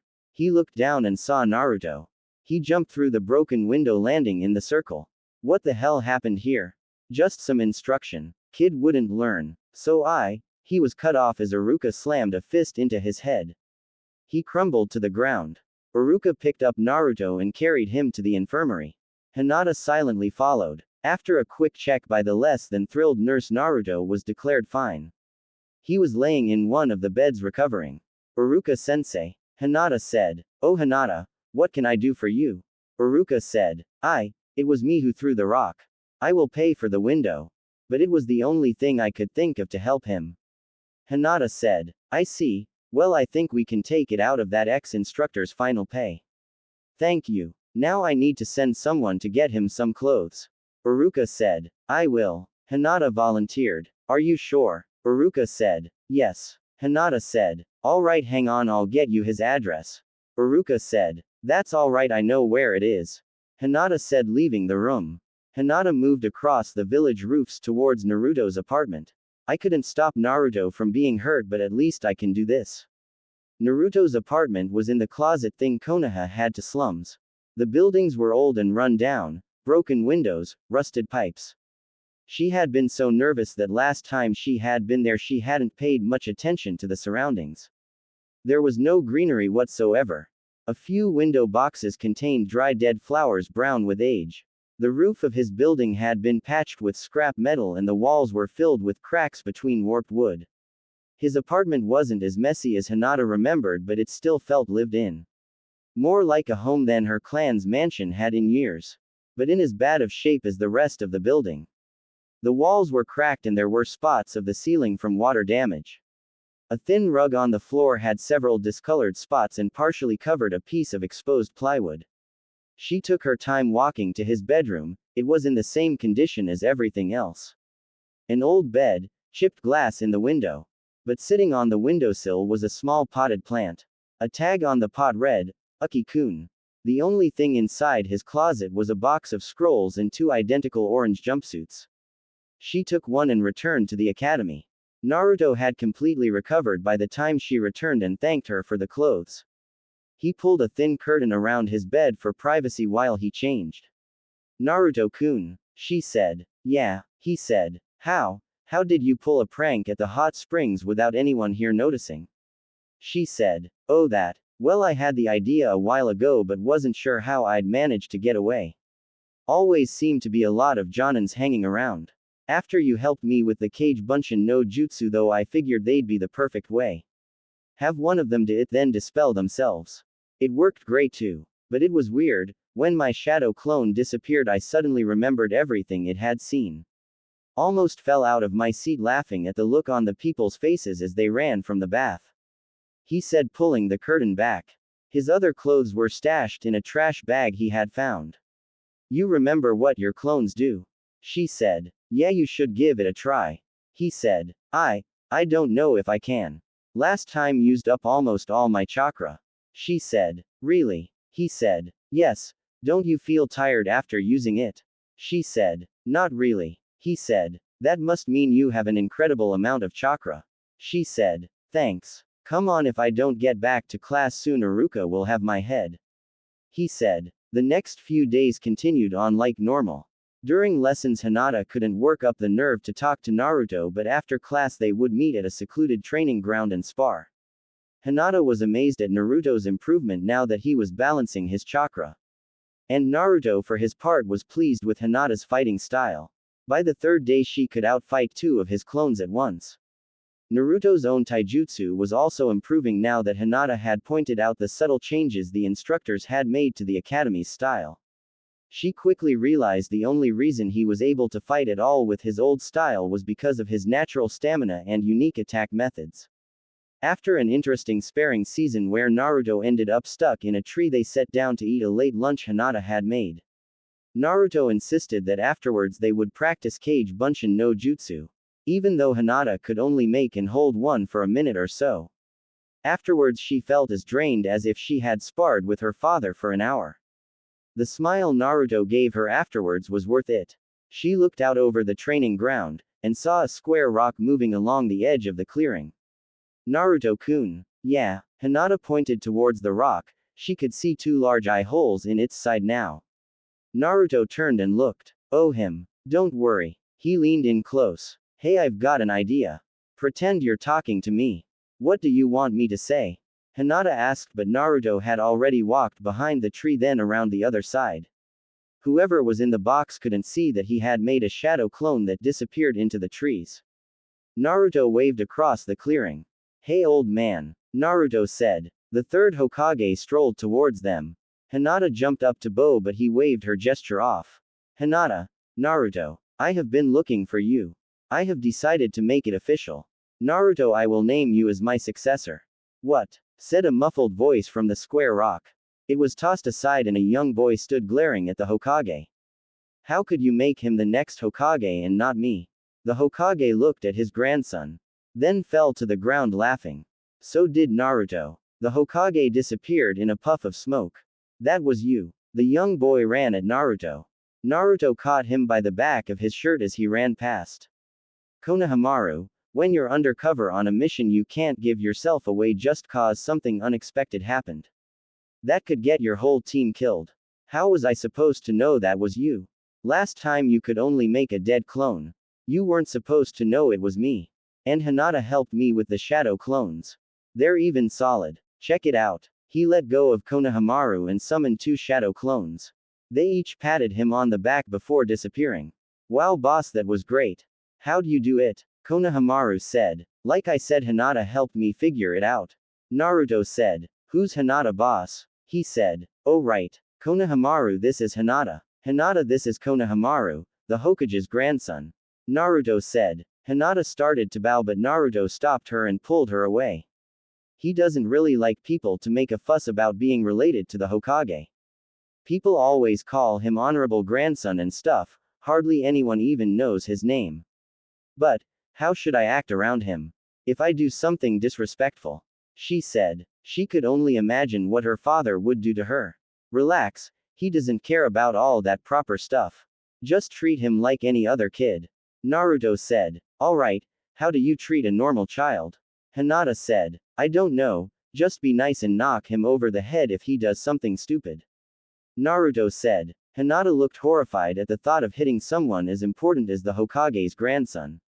Hey boss, Hinata's kind of cute, you and her. Konohamaru said, holding up his little finger. No, Hinata's just a friend. Naruto said. Oh really? Then maybe I'll take her. He said, grabbing Hinata's hand. Cut that out. Naruto said, pulling Konohamaru away from Hinata. Ah come on boss, I was just kidding. So you still going to play ninja with me? He said. I don't know, me and Hinata were supposed to work on our shadow clones. Naruto said. It's alright Naruto-kun. It might be fun to play. How about Konohamaru hides and we see who can find him first? Me or your clones? Hinata suggested. Alright, sounds good. You up for it, Konohamaru? Naruto said. Of course. I can show you my awesome ninja camouflage skills. He said, running out of the training ground. So how long should we give him? Naruto said. 10 minutes. Hinata said. Sounds good. Hey, let's make this a little more fun. Loser has to do one thing the winner asks. Sounds good. Hinata said, her mind filling with ideas. none of which she would ever dare say. When the 10 minutes were up, Naruto made 20 clones and took off towards the village. Hinata moved much slower, but she already knew where she was going. Konohamaru smiled to himself. Behind the playground was a dry drainage ditch filled with cattail taller than he was. Hidden by the overgrowth was a small pipe, just big enough for him to crawl through, that lead to a concrete box. The only source of light was a drain in the ceiling. It was the perfect place to hide. He could imagine Naruto running all over the village trying to find him. A hand fell on his shoulder. Got you. Ah. Konohamaru jumped away. He turned to find Hinata crouched behind him. This is a very good hiding place. She said. Hold on lady, how did you find me so fast? He said. I just watched you. Hinata said, activating her Byakugan. Ah, your eyes. Oh man, boss is gonna kill me if that's my fault. He said. Hinata couldn't help but laugh at Konohamaru's exaggerated antics. It's alright, it's my clan's Keki Genkai. I can see through some objects in a very long way. Wow, that's pretty cool. He said. Hinata blushed. It was only the second time someone had called her Byakugan cool. Thank you. Hey, can you teach me that shadow clone thing boss was doing? I can't let my eternal rival get ahead of me. He said. Eternal rival? She said. Yeah, we're both aiming for the title of Lord Hokage. Of course I will get it first. He said. If Naruto is your rival, then why do you call him boss? She said. Cause as much as I hate to admit it, he's stronger than me right now. So until I can beat him, I said I'd work for him in exchange for him showing me some super secret techniques. Besides, he's like me. He said. Naruto's like you. She said. Yeah, the village pretty much hates him. Even my tutor Four Eyes says I should stay away from him. Just means they don't know him. We both want the title Lord Hokage so people will recognize us for who we are. He said. Seeing you for who you are. Hinata said, imagining what that would be like. Hey, I know that look, you want to become our rival for the title of Lord Hokage. No, I mean, I wouldn't have what it took to become Hokage. Hinata said. What are you talking about? You found me before, boss. Hey, I got it. From now on, Naruto's my eternal rival and you're my new boss. He said. What? But I can't be, I mean Naruto. She said. Come on, let's go find my eternal rival and tell him. I'll be sure to win now that I have you. Konohamaru said, crawling out of the drainage ditch. Hinata followed. Oh no, what if Naruto thinks I stole Konohamaru? He'll hate me for sure. I can't believe this. The first Naruto they found was a clone that quickly dispersed itself. Within minutes, the really Naruto showed up. Aw man, how'd you find him so fast? Naruto said. That's a trade secret. Konohamaru said. And Hinata is my new boss cause she found me first. I guess I won't show you any of my new secret super awesome techniques then. Naruto said. Come on boss, I was just kidding, can't you take a joke? Konohamaru said. Nope. Naruto said. Come on, you're not serious, are you? What if I gave you some valuable intelligence? Konohamaru said. Like what? Naruto said. I saw Four Eyes reading an orange book. When I asked him what it was, he said nothing and wouldn't let me see it. I think it's full of high-level jutsus. Konohamaru said. Tell you what, you get the book and we'll check it out. Naruto said. You got it, boss. He said. They continued to play with Konohamaru until it began to get dark. After he left them for some kind of surprise attack, they went back to the training area to recover their gear. Naruto-kun, I am sorry about today. I didn't know Konohamaru would want to make me his boss. Don't worry about it. That's just how he is. He'll call anyone boss if he thinks they can teach him a new jutsu. Naruto said. That's not true. When he calls you boss, his eyes light up. With you he means it. Hinata said. Naruto scratched his cheek. You think? Guess I'll have to teach him a new jutsu then. The day before the exam, they lay panting on the grass, covered in mud with shallow cuts. Each exhausted from going all out. So Hinata-san, want to go get some ramen with me? Yes, I'd like that very much. Great. He got to his feet and helped Hinata up. Over the last few days she had also managed to keep from passing out every time they touched. Not that helped with her blushing. It was good for her. Naruto had already decided that blushing was just something Hinata tended to do for no apparent reason. On their way to Ichiraku's, they heard a commotion from the side of a building. Out of sight of the street, three boys had cornered a younger one and had him on the ground. Naruto ran down the alley.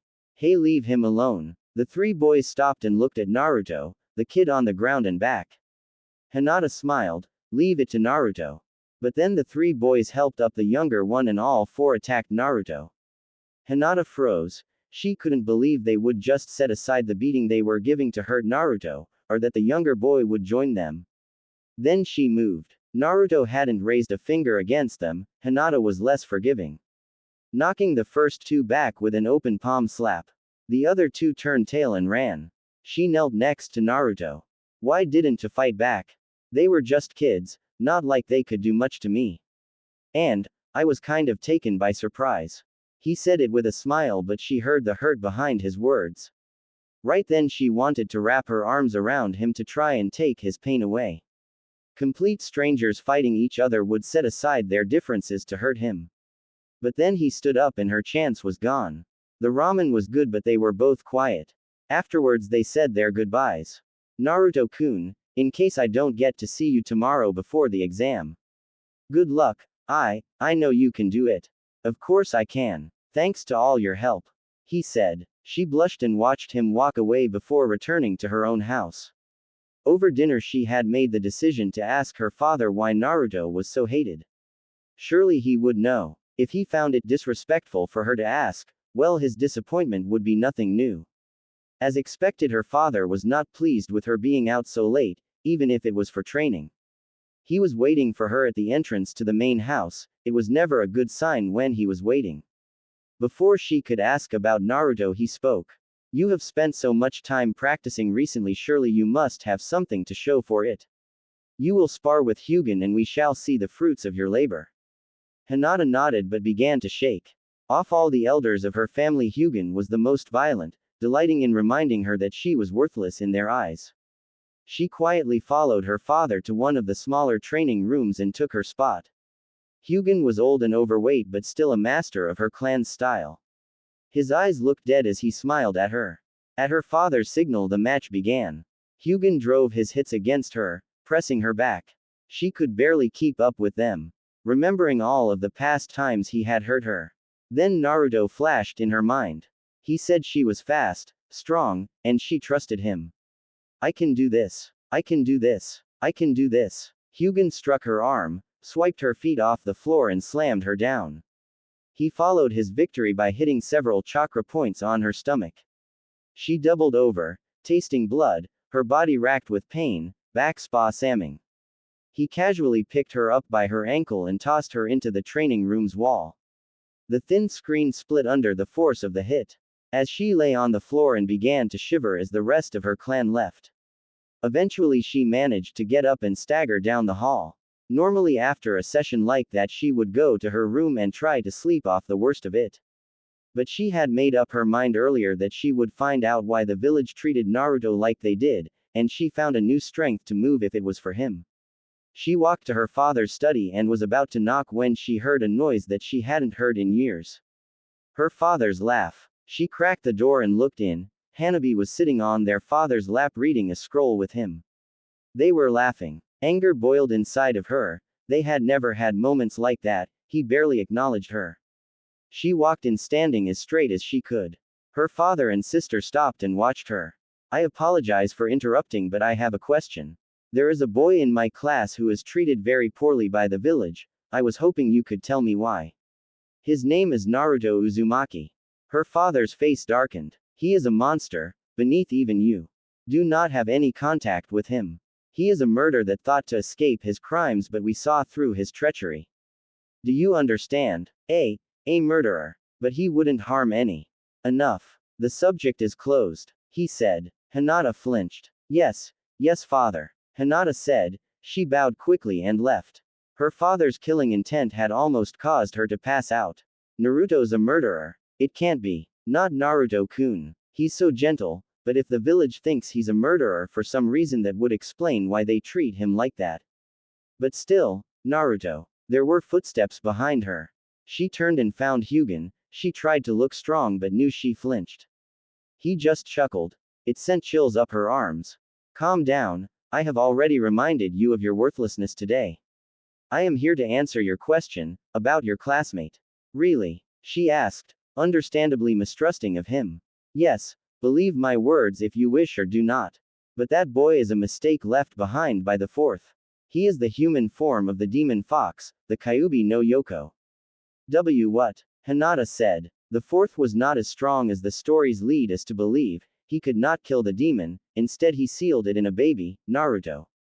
The third for some foolish reason has kept the creature alive. I suppose so he can be used as a weapon should the need arise. The older members of the village know this. And treat him like the monster he is. The younger ones have picked up on this and done accordingly. Hyugan said. Naruto-kun is the Kyubi. Hinata said. That is what I just said. It is the popular belief that he is biding his time until he is strong enough to assume his true form again. Hyugan said. His true form. Hinata said. Yes, a giant fox with 9 tails it uses to create tidal waves and landslides. The very earth revolts against its presence. A creature of nothing but hate. It feels nothing else. But by all means associate with it. Perhaps when it reveals its true form it will have the decency to kill you so that you no longer embarrass us. Hyugan said. Thank you for the warning, respected elder. Hinata said, bowing, then hurrying to her room. Naruto is the Kyubi. Naruto didn't see Hinata before the exam. One by one the students' names were called and they left to be tested. When his name was called, Naruto walked into the testing room with his normal confidence. The instructors cringed when they saw him. To their surprise, though he did well, a few were impressed, more though wondered how and looked forward to the last 2 tests. They knew he couldn't pass them, they'd made sure of it. Alright, next make 3 shadow clones. They expected to see another half-dead monstrosity standing next to him, instead they saw a pack of perfect duplicates, even they weren't sure which one was real. 2 instructors walked around the clones examining them from every angle for flaws. They were all surprised, and a few sickened to discover they were solid. Naruto released them, the instructors frowned, all except one. It didn't matter. The last part would put him in his place. Okay, final test, the art of transformation. You'll need to reproduce a perfect replica, but not of an instructor. Since you are clearly so good you should have no trouble imitating Hinata Hyuga. He had picked the student that stood out the least. Even some of the instructors couldn't really remember what she looked like. Naruto just grinned and transformed into her. I hope this is acceptable. He said, trying to copy her speech and manners. The instructors were dumbfounded. They had her student picture brought in to check it against his transformation. Not that he minded, he felt great having passed the exam, he was sure he had gotten her just right. For some reason her features stood out in his mind. Naruto walked out the doors on cloud 9, holding his new headband. The instructors had spent forever making sure he hadn't somehow cheated. One was even convinced that he was really Hinata trying to cheat for Naruto. It didn't matter though, he was finally a ninja. And Iruka had even said that he'd gotten one of the highest scores of the day. Can you believe they let that thing become a ninja? I know, who would want that thing running around? Just a monster. Should be locked up. Locked up. Left for dead. Can't cut it. Have an accident. The whispered voices followed him as he went over to a tree to watch the families embrace their children after the exam. Naruto-kun. Hinata. I did it. He held up his headband, but the enthusiasm was gone from his voice.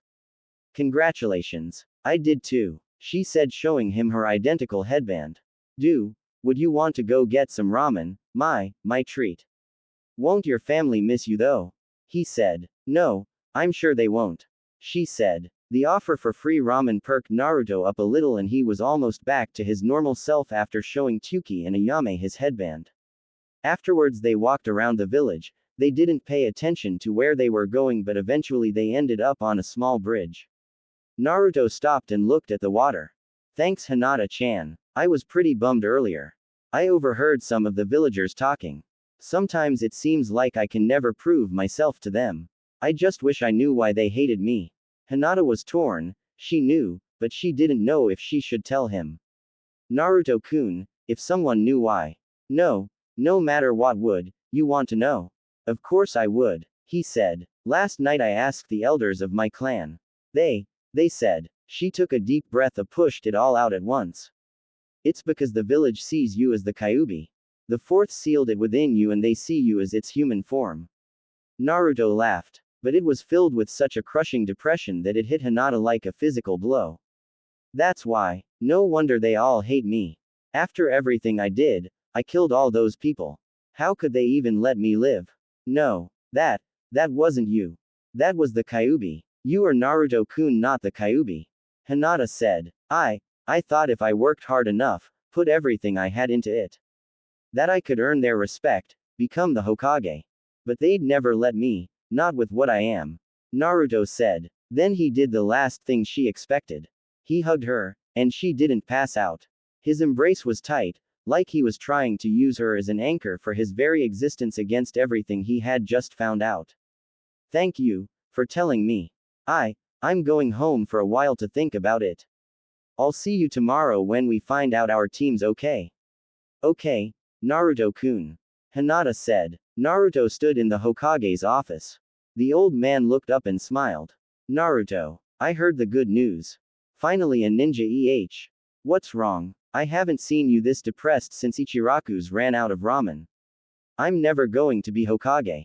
I'll never earn the villagers' respect. Naruto said. That's a horrible thing to say. No one can see the future.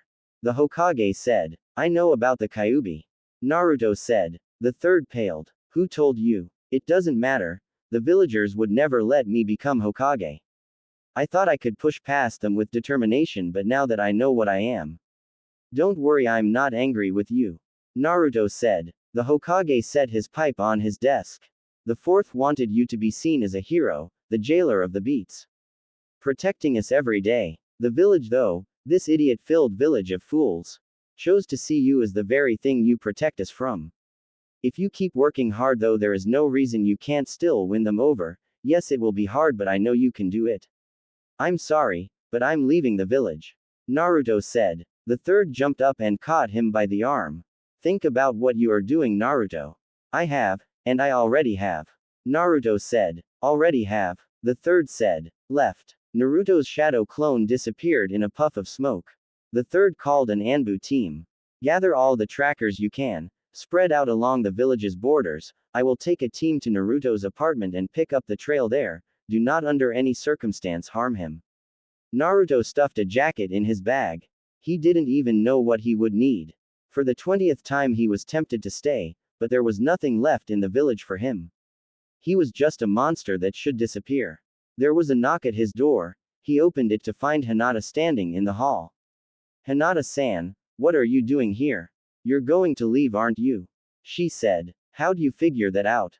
He said. Hinata activated her Byakugan. Oh right, guess I would use them for the same thing. He said. Please, don't go. She said. There's no reason for me to stay. The villagers will just keep attack me. The instructors will do whatever they can to keep me from advancing. Naruto said. Prove them wrong. Keep protecting them. It doesn't matter if they're all against you. I'll help. I'll protect you from the villagers. I can't do much, but I'll do everything I can to make you happy. Hinata said. Thank you, but they'd just come after you too, Hinata-san. They might even try to kill you too. He turned back to his bag. Hinata wrapped her arms around his chest from behind, resting her head against his back. He couldn't move. For a second he wondered if she had pressed a chakra point, but he knew she hadn't. My family thinks I'm worthless. They gave up on me years ago. But you keep trying to help me. The way they treat me is nothing compared to how the villagers treat you, but you keep smiling.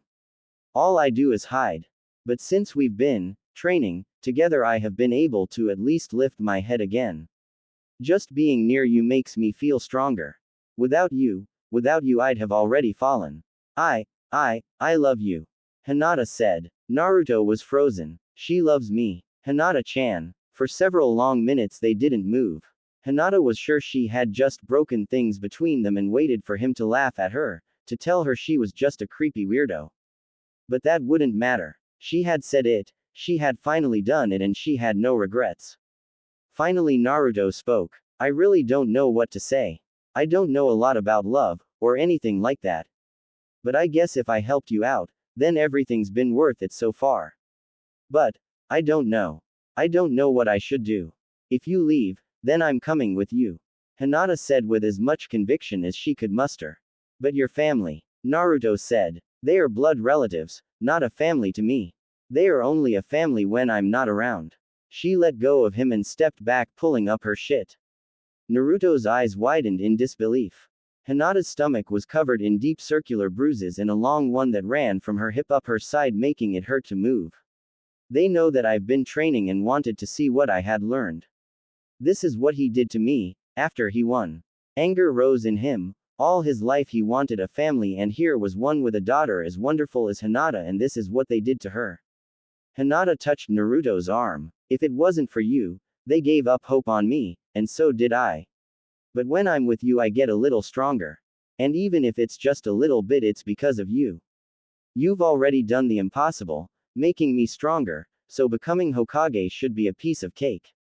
Naruto was torn. He wanted to leave, but a stronger part needed to stay. To find out what would happen with Hinata and help protect her from her so-called family.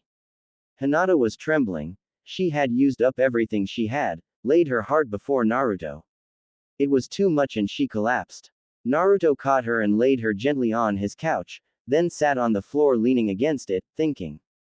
The Hokage and his team rushed into Naruto's apartment and were surprised to find Hinata asleep on his couch. Along with Naruto leaning against it, one of her arms draped over his shoulder. The Hokage motioned for the others to leave the room, then knelt by Naruto. Naruto reached up and gently brushed Hinata's hand with his. I've changed my mind. Naruto, the paths the two of you have chosen will not be easy, but you can walk them. And I promise that before my time comes, this village will see you as the hero you are. Believe it. He rested his head in his hands. Oh Kami, you've even got me doing that now. Hinata woke up early in the morning. There was a moment of panic about what her family would do to her. She hadn't been home since before the exam. But seeing Naruto's sleeping face, and him actually holding her hand, dispelled her fears. Looking around his apartment, she saw the same familiar mess. She was tempted to start cleaning it for him, but didn't know if that would seem pushy. He hadn't really said how he felt about her.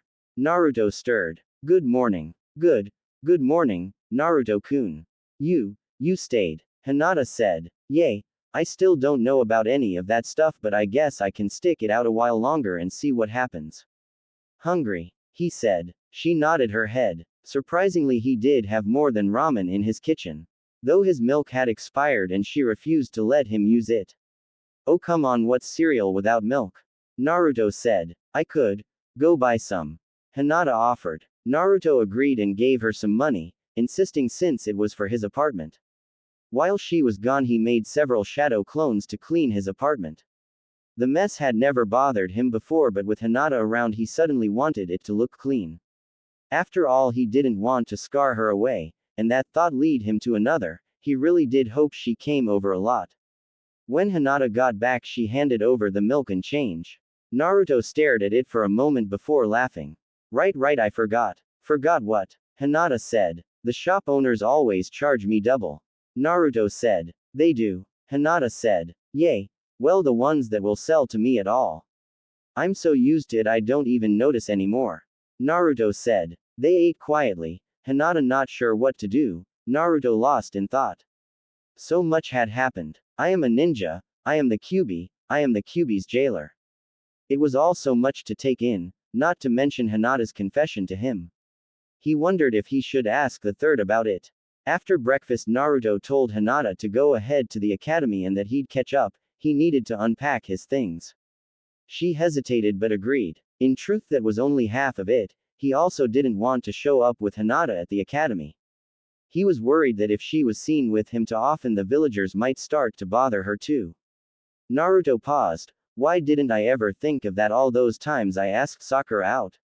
Of course, this led him to think about how he felt about Sakura now.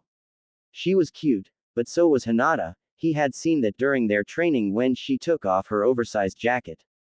Being cute was about where the pluses ended for Sakura though. Hinata was nice and smart. She talked to him and never hit him, outside of sparring. He shook his head. This was just too confusing. He defiantly needed to talk to the third about it soon. Discover more. Books and literature. Books. Fan fiction platform. Copyright Guidance Service. Anime Streaming Service. The third Hokage sat in the council room. To say he was unhappy would be an understatement. First thing that morning, the civilian side of the council called an emergency meeting. While it was within their powers, it was only to be done in the most urgent of situations. And he already had a good idea what this meeting was about. One of the representatives from the banking guild stood. Thank you all for joining us so early. I wish this meeting had never had to be called, but devastating events have occurred. There was mumbling from most of the council as they tried to figure out what these devastating events were. The third took note of several who remained quiet. Clearly they already knew. With a sigh, the Hokage stepped into his role. And what devastating events are you speaking about? Surely if they were really that serious, we would all already know of them. Not everyone has my connections, Honorable Hokage. The event I am speaking of was the attempted defection of Naruto Uzumaki, last night. He said. The council burst into a rage. Ungrateful brat. How dare he, after all we have done for him? Should have known better. He has betrayed us. Enough. The Hokage slammed the table hard enough to lift the far end. Piles of paper filled the air and several council members made grabs for their reports. Naruto did not defect or even attempt to do so.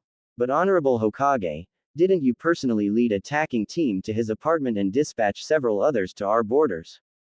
The representative said. Yes, I received information that Naruto was planning to leave.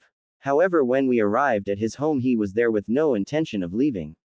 The Hokage said. If the source was not credible, then why were such measures taken? He asked. I was meanly preparing for a worst-case scenario. I can assure you that Naruto is as loyal to this village as anyone here. The Hokage said. I am glad to hear that. Then the second matter in the team assignments for the graduating class. He said. That is a matter for me alone to decide. The Hokage said. I beg to disagree. Among those graduating this year is the last Uchiha. That makes this a matter for everyone. He said. You are overstepping your authority. The Hokage said. But I am not, said Hiashi, Hinata's father. I have received a copy of the team assignments. While I would normally trust you in such matters, I must disagree with the assignment of my daughter. Placing her on the same team with the demon and the Uchiha. The rest of the council was outraged. The third had hoped his team choice would slip by unnoticed. All of them had issues, but he felt together they could overcome their problems and become the strongest team in over a decade, perhaps even since his own. Plus, they all needed a family. It was a shame that the council didn't see that. How dare you place Sasuke with two children who lack the basic skills needed for a mission? Are you trying to get him killed? You will not speak of my daughter that way. Hiashi said. The civilian side of the council cringed, but most of the shinobi noticed there was no real threat behind it. I request that my daughter be moved to a different team. There is no love between the Hyuga and Uchiha, but even I would not wish her onto him. The council shifted uneasily. They weren't sure what to make of that. And most had been in politics long enough to know how dangerous not knowing where to stand was. The third was not happy. If it had been anyone else he could have refused, but the Hyuga were one of the most influential clans in the village and several council members were under Hyuga thumb. Very well, I will move your daughter to a different team. Naruto, however, will remain. The students fell silent as Naruto entered the classroom. There were surprised mumbles from some, outright glares from others. He ignored them and took a seat in back next to Hinata. She blushed as more eyes turned towards them. Thankfully both of them were saved by a cat fight at the other side of the room. Sakura and Ino had each other by the hair trying to pull their rival away from the empty seat next to Sasuke. Give it up, billboard brow. Ino said. Shut up, Ino pig. Me and Skanska-chan are meant to be. Sakura said. Sasuke-chan. Ino said. Ops, didn't you know that's how our relationship is? Sakura said. Ino grabbed her other hand and they started to spin around until they crashed into the wall. Sakura pinning Ino between herself and the hard surface. Give it up. Uruka coughed for attention. I won't speculate on what you two are doing, but take your seats. Now. They both turned to grab the empty seat next to Sasuke, only to find it already filled by another student. Grumbling, they moved further alone to other empty seats. Uruka surveyed the class to make sure he had their attention. Congratulations. As of today you are all shinobi of Konohagakure. The students cheered. Hinata smiled when Naruto jumped onto the desk yelling as loudly as anyone. Iruka let it go on for several minutes before motioning for their attention. Listen carefully. I'll skip the speech because I am sure your new sensei will give all of you their own version, but remember I am very proud to have taught each and every one of you. He looked at Naruto as he finished. Listen closely for your squad assignments. With each passing team, Naruto became a little more hopeful that he and Hinata would be on the same one. There was no one else in the academy he'd rather work with. Squad 7, Sasuke, Naruto and Hin. A puff of smoke cut him off as an Anbu appeared next to him and handed him a paper. Iruka looked it over. You can't be serious. Orders from the Hokage himself. The Anbu said. Fine. Iruka scowled. Squad 7, Sasuke, Naruto Sakura. Squad 8. Hey, hold on a second. You changed the squad. Naruto shouted. Orders from the Hokage. Naruto, there's nothing I can do. Iruka said. Then get the old man down here and have him explain it himself. Naruto said. Naruto, show respect for the honorable Hokage. Iruka said. Oh, I'll show him something, I'll show him my. He was cut off as Hinata slapped her hand over his mouth and pulled him back into his seat. Sorry Iruka-sensei. Hinata said. Thank you. As I was saying, Squad 8. Hinata, Kiba, Shino. The classroom was empty except for Squad 7. They had been told to wait for their new sensei, but that was over an hour ago. Naruto spent most of the time fuming. He was sure Iruka was about to say Hinata before the Anbu appeared. He had already decided to go see the Hokage soon and find out what that change had been about. Sasuke remained a static fixture by the window. Even Sakura's constant attempts at conversation and offers for dates couldn't get him to speak. The door opened and an eraser Naruto had left on top of it earlier hit a man with gray hair. He blinked. His mouth and nose were hidden by a pull-up mask. His headband came down to cover his left eye. He looked at the three young ninjas. Someone must hate me. He could take the Uchiha. In fact, he'd practically demanded Sasuke. He could handle his little fan girl too, but the Kyuubi. This was something he just wasn't going to do. How should I put this? My first impression of you three. I hate you. But since I have to at least give you a chance, meet me on the roof. Everyone that is besides the demon. On the roof they sat facing their sensei. Alright, so tell me a little about yourself. Hobbies, hope, dreams, that whole bucket. I'll even get you started. I'm Kakashi. I have a lot of hobbies, likes and dislikes. And dreams. Alright, your turn. As our only female, you can go first. Alright. My name is Sakura. My likes are, well, more of a who. She blushed looking at Sasuke. My hobbies, I can't really tell you. Her blush was almost neon. I hate Naruto. Kakashi smiled. Good, there might be hope for you yet. He looked expectantly at Sasuke. My name, Sasuke Uchiha. I will restore my clan's honor. I don't like much, and I am determined. There is someone I have to kill. Kakashi nodded. As expected. I'm Naruto. I like ramen. And Hinata. Whoa, where did that come from? Naruto. Hello. Is that it? Kakashi said. Sorry, spaced out for a second. I don't like the 3 minutes it takes to make ramen at home. I will become the Hokage and earn the village's respect. Kakashi frowned. No, you won't. None of us would ever follow you. Still, I suppose it is best to have you where I can watch you. And if I lose you on a mission? Alright. Tomorrow you have your first mission, survival training with me. This will be a little different than what you're used to. No, I won't tell you, you'd just chicken out. And I should warn you, this is also a test. If you can't cut it, you go back to the academy. Out of your whole class, only 9 will actually advance. So get some sleep, and don't eat breakfast. I hate when kids throw up during training. He said. In a swirl of leaves he was gone, leaving the newly formed team alone of the roof. Sakura pounced on Sasuke. Do you want to go get something to eat? No. I'm going to go train. Sasuke said. Oh, great. I'll come too. Sakura said. Sasuke only grunted as she followed him like a lost puppy. Naruto still felt his old jealousy, but watching them he also felt a strange relief. He shook his head and walked back to his apartment, wondering how Hinata and her new team were doing. He didn't have to wonder long because she was waiting for him outside his apartment. Hinata-san, what are you doing here? Was wondering how you liked your new team. She said. It's okay, our sensei was really late. I wish we'd ended up on the same team. He said. You do? Oh my god, he wants us to be on the same team too. Yay, you're a lot cooler than Sasuke. And all Sakura did today was glare at me. So how's your team? He said. He thinks I'm cooler than Sasuke. They niece. And Kurenai-sensei is very knowledgeable. So you wanna come in and celebrate our teams? Naruto asked. Okay, she said and followed him in. All he had besides cereal though was instant ramen, so he set up 2 cups.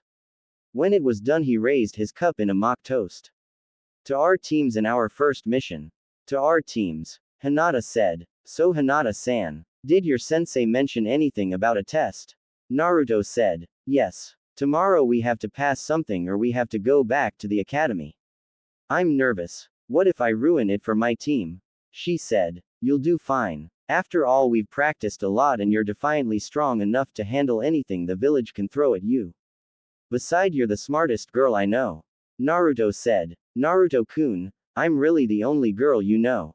She said. Oh yeah, well I'm sure you're still the smartest. He said. Thank you Naruto-kun. I need to be going. My family will be wondering where I've been. Hinata said. You know, if you wanted, you could stay here a while longer. Naruto said. I would like that. But I have to go home sometime. Hinata said, trying not to pass out from the offer. Oh okay, right. Do you want me to walk you home? Naruto asked. Alright. Hinata said. Whispers and dirty looks followed them as they walked down the street. Hinata could barely believe some of the things she heard. It seemed everyone thought that Naruto had only been made a genin so that he could accidentally die on a mission. Don't listen to them Naruto-kun. Of course I won't. I'm going to become Hokage after all. So I can't go dying on a little D or C rank mission. Hinata mimicked his excitement. Right. So Hinata-san, what's your dream? He said. My dream. She said. Yay. Guess you don't have to tell me if you don't want to. He said. No. I never really thought about it. But I want to become stronger like you. She said. Like me? Well, no worries there. You're already as strong as me when we spar. He said. Thank you. Hinata said, stopping in front of a large gate. Well, this is where I live. She said. Wow. This place is huge. You actually live here? He said. Most of my clan does. Good luck tomorrow Naruto-kun.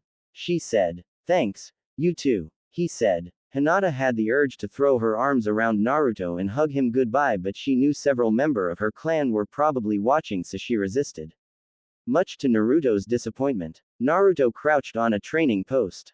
His stomach growled, a complaint at having skipped breakfast. They had been waiting 3 hours for their sensei. Hey Sakura, can I ask you something? Like I could stop you. She said, angry that her time staring at Sasuke had been interrupted. Okay. Say someone you like offers to walk you home. He said. Stop. I don't want you to walk me home. She said. I wasn't. Okay, say Sasuke offered to walk you home. What would you do when you got there? He said. Well, I'd offer to let him come in and we'd kiss and. She looked away blushing. Is that how it's supposed to go? Naruto mumbled. What are you blathering about? She said. Nothing. He said, already ignoring the rest of the conversation. Kakashi appeared in a puff of smoke. Good morning. I'm glad to see, well, one of you. Sasuke gave him a bored look. Let's just get this over with. Alright, the test is simple. I have 2 small bells. You have until noon to get them. More than enough time. Each of you needs a bell or you fail, and to top it off you won't get lunch. But Kakashi-sensei, there are 3 of us. Sakura said. Right, so one of you will automatically fail. I suggest you come at me with the intent to kill. He said. Naruto charged him. In the blink of an eye Naruto was on the ground, Kakashi's knee pressing on his spine and a kunai at his throat. Guess I should have expected that from the demon. I didn't say go. He released Naruto and took out a small book. Go. Sasuke and Sakura disappeared into the surrounding woods. Naruto stood up and grinned. Alright, time to show you what I can do. He charged Kakashi again. The Jonin sighed in boredom. Maybe I can just break a leg or something and be done with him. He grabbed Naruto's arm and slammed him to the ground, caught him on the bounce and threw him into the forest. With any luck he'll be gone until this is over. Naruto climbed out of the tree rubbing his leg. There's no way any of us can get those bells. Unless. He quickly made several shadow clones to find Sasuke and Sakura. It didn't take long for him to find her. She was trampling through the forest making more noise than a marching band. Sakura. What? I'm busy trying to find Sasuke. She said. Listen, the only way we can get those bells if the three of us work together. He said. You're just too weak to get one yourself. I'm sure Sasuke can handle this. You just want to tag along and grab one at the last minute. It's the only way you can pass this after all. Besides, if we work together there'll still only be 2 bells. She said. We can figure that out after we get them. He said. Yeah, right. Sakura said, punching him. She blinked in surprise when he disappeared in a puff of smoke. Cool. Wish that'd happen more often. Hope he doesn't come back soon. Naruto cringed when his clone was destroyed. It took half an hour for one of the others to find Sasuke along the edge of the woods watching Kakashi, who was still standing in the middle of the clearing reading his book. No. Sasuke said. I haven't said anything yet. Naruto said. I know what you're going to say, but I don't need your help. I've been watching him and I know his blind spot. So just get out of here. He said and stabbed the clone. Kakashi shook his head. Why was the demon the only one who seemed to have picked up on the real goal of the test? It was so frustrating. He had his own clones watching them reporting in by radio. But it was getting boring. He ordered his clones to start pushing them. Let's see how far you can really go. Fire release. Rolling flames. Sasuke charged into the clearing. A wave of fire rolled over the ground, burning the nearby trees. He looked around for Kakashi. Where is he? That shouldn't have incinerated him. A hand shot out from the ground and pulled him in until only his head was above ground. Damn it. Let me out and fight me. Sasuke shouted as Kakashi disappeared. Kakashi watched from a nearby tree, one of the ones that wasn't currently on fire, and frowned. Sasuke hadn't even noticed he'd dropped one of the bells by him. Then he smiled. Sakura was stumbling toward Sasuke. One of his clones had shown her a genjutsu of Sasuke impaled by kunai and throwing stars. This should be good. Sakura was covered in cuts from running aimlessly through the forest.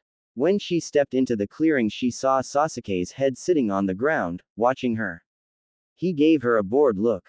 Yo. She fainted. Hey, wake up and dig me out. He shouted at her. Kakashi smiled. This was fun. He should have gotten students sooner. In the moment he relaxed, a kunai sailed towards his head. He spun just in time to avoid it and twisted around to see a flash of orange. Naruto. A second kunai came at him from behind again and sliced into his mask. Clever. You were disguised as the first one. He recovered and landed on the edge of the clearing. He was greeted by a grinning Naruto. Got you. A lucky shot hardly counts as getting me. Kakashi said. He rushed forward and punched Naruto in the stomach. Then grabbed his jacket and tossed him into a pond. Now that's getting someone. I wonder what would happen if you drowned. Naruto jumped out of the water and charged him. Kakashi sighed. He'd actually expected something. Guess you can't count on a demon to use anything but brute strength. He stuck out a foot and tripped him, watching Naruto roll. There was a series of splashes. Kakashi turned and saw several more Narutos leaping from the water and throwing kunais at him. He dodged and threw several of his own. All but one Naruto disappeared. The real Naruto cried out and a kunai pierced his shoulder. He fell to the ground panting and pulled it out. Kakashi had another kunai in his hand. Guess that was his last hurrah. Fire release. Phoenix Sage Fire. Kakashi turned to see Sasuke freed from the earth. He was just distracting me so he could free Sasuke. Sasuke was making numerous smaller fireballs this time. Kakashi dodged the attack easily. The injured Naruto wasn't as fast and one fireball struck him in his uninjured shoulder. He spun into the water. I suppose I should get on his case about injuring a teammate, but considering who it was, I think I'll let it slide. Kakashi pulled out a roll of ninja wire and quickly strung up Sasuke from a tree. Why won't you fight me? He ignored the genin and turned back to the pond where a soaked and panting Naruto was climbing out of the water. Time's almost up. Going to try another surprise attack. Kakashi said. Nah, I can't beat you in a head-on fight, but I still have one option. Naruto said. This should be good. What's he going to do? Threaten my family? Naruto bowed. Please give me one of the bells. Kakashi nearly fell over. If any other student had pulled that, he might have actually given them one, but this was the Kyuubi. So instead he tied Naruto to a training pole just as the timer went off. Time's up. Looks like no one got a bell. Let's see, the only one I want to pass is Sasuke. Sakura should go back to the academy. And Naruto. You'll need to be kicked out altogether. But, at this stage teams pass or fail together. So all of you pass riding on Sasuke's coattails. Someone should tell Sakura when she wakes up. With that he disappeared. Hey wait, someone untie me. Naruto shouted. Sasuke. Hey Sasuke, let me go, I dug you up. Get out on your own. Sasuke said. Hinata stood with Kiba and Shino. Akamaru, Kiba's faithful dog, sat on his head sniffing the light breeze. The training ground they were at was a mix of open fields and patches of trees. Their sensei looked over them approvingly. This test is fairly simple. I've adapted it from a Jonin training exercise. Because you will primarily be a tracking team, your goal today is to locate a tag identical to this one. She held up a slip of paper with pass written on it. I have hidden the tag somewhere within this training ground, and set up a few traps and trick along the way. While your ultimate goal will be to pass, for now just get as far in as you can. It should take you 3 months to retrieve the tag. Oh, and you only have an hour. Begin. Her image wavered and disappeared. Kiba looked at the now empty space with wide eyes. That was so cool. She's gotta teach us that. It was only a simple genjutsu. Shino said. His insects had already confirmed she had never truly been there. We should go. Right, I'll find the tag in under an hour. Kiba and Akamaru charged into the nearest patch of trees. Shino turned to Hinata. I suppose we will have to explain that running into an unknown situation in a hostile territory is not a viable course of action. Yes, we should find him. Hinata said, ducking her head down. She found the silent insect user intimidating. I believe your Byakugan would be the quickest way to locate him. Shino said. Oh right, of course. Byakugan. She found Kiba pinned to the ground by a net with Akamaru trying to dig him out. Shino's insects had him cut out in seconds. That was a rash and careless move. Hey, we only have an hour. Kiba said. Yes. Which is why we should function as the team we were designed to be. Shino said. So what should we do, bug brain? Kiba said. Shino ignored the insult. Hinata, please check the area for the tag. Alright. Thankfully their sensei had them meet near the middle of the training ground and she could see the whole area. I see 3 of them. I can't tell which one is real. Which is closest? Shino asked. North-northeast, 315 meters. Under a bush. Hinata said. Traps. Shino said. I can see several trip wires and 2 small explosive tags. I don't see any way around them. Hinata said. We can set the traps off from a safe distance. Shino said. Hey, you better not be planning to use Akamaru. Kiba said. My allies can take care of them with minimal risk. You should both be alert for hidden traps. Considering our sensei appears to favor genjutsu, she may have hidden traps from even Hinata's sight. Your ability to pick up on minute sense will be crucial. Shino said. Right. Let's get moving, team. Kiba said. They moved towards the first tag with him and Akamaru on point. Both Shino and Hinata were happy to let him play leader. They broke from the trees and crossed a large clearing. Kiba stopped sniffing the air. Fresh turned earth. Hinata see anything? A pitfall 5 meters ahead, another one to the left 6 meters and 2 more ahead and to the left. Hinata said. How did I miss those? If it wasn't for Kiba, we'd have already lost. I'm just dragging them down. I have to do better. My allies do not sense anything out of the ordinary. Hinata lead the way. Shino said. They moved cautiously across the field. There were more pitfalls the closer they got to the first tag. Shino's insects were able to safely trigger the traps by chewing through the trip wires. Several nets covered the ground and surrounding trees. When Hinata gave the all-clear, Kiba reached for the tag, but it dissolved in his hand. The second tag was directly south. There were fewer traps around the tag, which was located on a tree. Shino was becoming very uneasy as they drew closer to it. There had been only 2 trip wires so far. A clear path lead to the tag. Shino held up a hand to stop them as his insects moved across the trees and ground checking for hidden traps. One reported back a weak amount of chakra on one of the trees. Soon others were reporting the same. Explosive tags under a genjutsu. Hinata, can you determine their exact locations? Yes. I mean, I'll try. She looked closely. Now that she was looking for it, she could see a thin layer of chakra covering several spots on the trees ahead of them. I should have seen them. Stupid. What good are all-seeing eyes if you can't spot simple traps? If Shino and Kiba figure out how worthless I am, will they want me removed from the team? No, do what I can and push forward, just like Naruto. Second tree to the right, 3 meters up below the lowest branch. Third and fourth on the right. Both at the base. Fourth on the left, 2 together, a matter and a half up in the center. Sixth tree on the right near the 5th branch, just above the broken one. Alright Akamaru, time to show them your precise targeting. Akamaru jumped off of Kiba's shoulder. Spinning in the air, he released a stream of urine. The path before them exploded. When the smoke cleared, Akamaru barked happily on the other side. Hinata confirmed that all the tags had been hit. Shino touched the tag and it dissolved. The last tag was to the northwest. They moved as quickly as they dared, avoiding the traps fairly well. Except Kiba, who found himself in another net. As they approached the third tag, which was stuck to a rock in the middle of a clearing, they slowed down, checking for hidden traps. But there was nothing noticeable, anywhere. A red flag for any ninja. They crouched on the edge of the clearing. There were only 5 minutes left. Shino was not happy about the lack of obstacles. Clearly this tag was being guarded by something on an entirely different level from the others. Kiba, do you smell anything? No, nothing. Literally, the whole area's been covered in some kind of scent neutralizer. It's creepy, Kiba said. Hinata, Shino said. Hinata activated her Byakugan, and couldn't see anything. The entire clearing seemed to be covered in fog. But when she deactivated them, it was gone. There's some kind of fog blocking my view. I'm sorry, I can't see through it. Without my Byakugan, I nothing. What would Naruto do? A genjutsu that is only visible to the Byakugan and can block it. That must be extremely high level. My allies sense chakra covering the clearing but can't pinpoint its location. We are effectively blind, Shino said. So what are we supposed to do?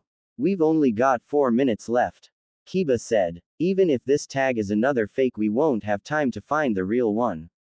I suggest we hold nothing in reserve. Charge the stone in 3 separate paths. Excuse me, 4. Touch the ground as little as possible, and do not stop for anything. Shino said. They nodded and broke from their cover. Kiba and Akamaru were first, then Shino, and a second later Hinata.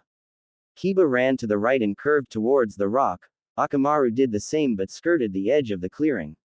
Kiba was several meters out when roots burst from the ground, tangling his feet and tripping him. He tried to cut them, but more grew to replace the ones he got. Akamaru saw him go down and rushed to help, becoming trapped in the genjutsu himself. Shino took the direct path, heading straight for the rock. He was almost halfway there, moving in a series of jumps. Fire encircled him. The heat was intense but just within his tolerance. Despite knowing it was a genjutsu, he was unable to pass it, and his insects would not approach the fire no matter how much he assured them it wasn't real. Out of options, he simply sat in the middle of the flaming ring. Hinata saw Kiba fall and seemed to struggle with something. Shino simply stopped and sat down. But somehow she was able to keep going, skirting the left edge of the clearing. Until a wall of earth shot up in front of her. She tried to jump it, but it grew to match her progress, and when she backtracked, it followed her, effectively trapping her in an earthen ring. Slowly it closed in around her until she was pressed in tight. Not uncomfortably so, but enough she was unable to move. Finally it lowered to her shoulder so she could see the clearing. Kurenai appeared between them. Not bad. I hadn't expected you to get this far for 2.5 weeks. I am very pleased. Kurenai-sensei, how could we have gotten past the genjutsu? Hinata asked. Well, you could have dispelled them, but we'll work on that later. There is also a single clear path. Straight from the rock to that rock outcropping. If you had been extremely lucky, one of you might have run along it. Thank you, Kurenai-sensei, Hinata said before disappearing in a puff of smoke. Her teammates and sensei stared at the stop where she had been a moment before. Kurenai knew it was impossible, but still she had seen it. Turning a moment too late, she found Hinata at the rock, panting but holding the tag. By pure luck she had hidden by the rock outcropping to watch her shadow clone. Kiba was cheering like a madman and Shino stood as static as ever. Hinata, where did you learn that? Kurenai said. What do you mean, where did she learn it? They taught us at the academy. Kiba said. No, that is an illusion. What Hinata just used was a solid clone. Most certainly not taught at the academy. Kurenai said. Naruto-san taught me, Kurenai-sensei. Hinata said. That thing taught her. Where did it learn, and why teach her? What twisted plan is it up to? But the fact she was actually able to use it, incredible. I wonder what her clan would think of that. Alright, I am impressed with all of you. There's a lot of work to be done, but you're well ahead of what I was expecting. Clearly I will need to rework some training. You have the rest of the day off, she said before disappearing. A few days Naruto sat under a tree, a sleepy breeze rustled the leaves and he was beginning to drift off to sleep thinking about Hinata. They hadn't had a chance to speak with each other since the day of team assignments. Skipping training already? Someone said. Naruto opened his eyes. Kiba was leaning over him with Akamaru riding on his head. The rest of his team was behind him, including Hinata. Naruto-kun would not do that, would you, Naruto-kun? Yay.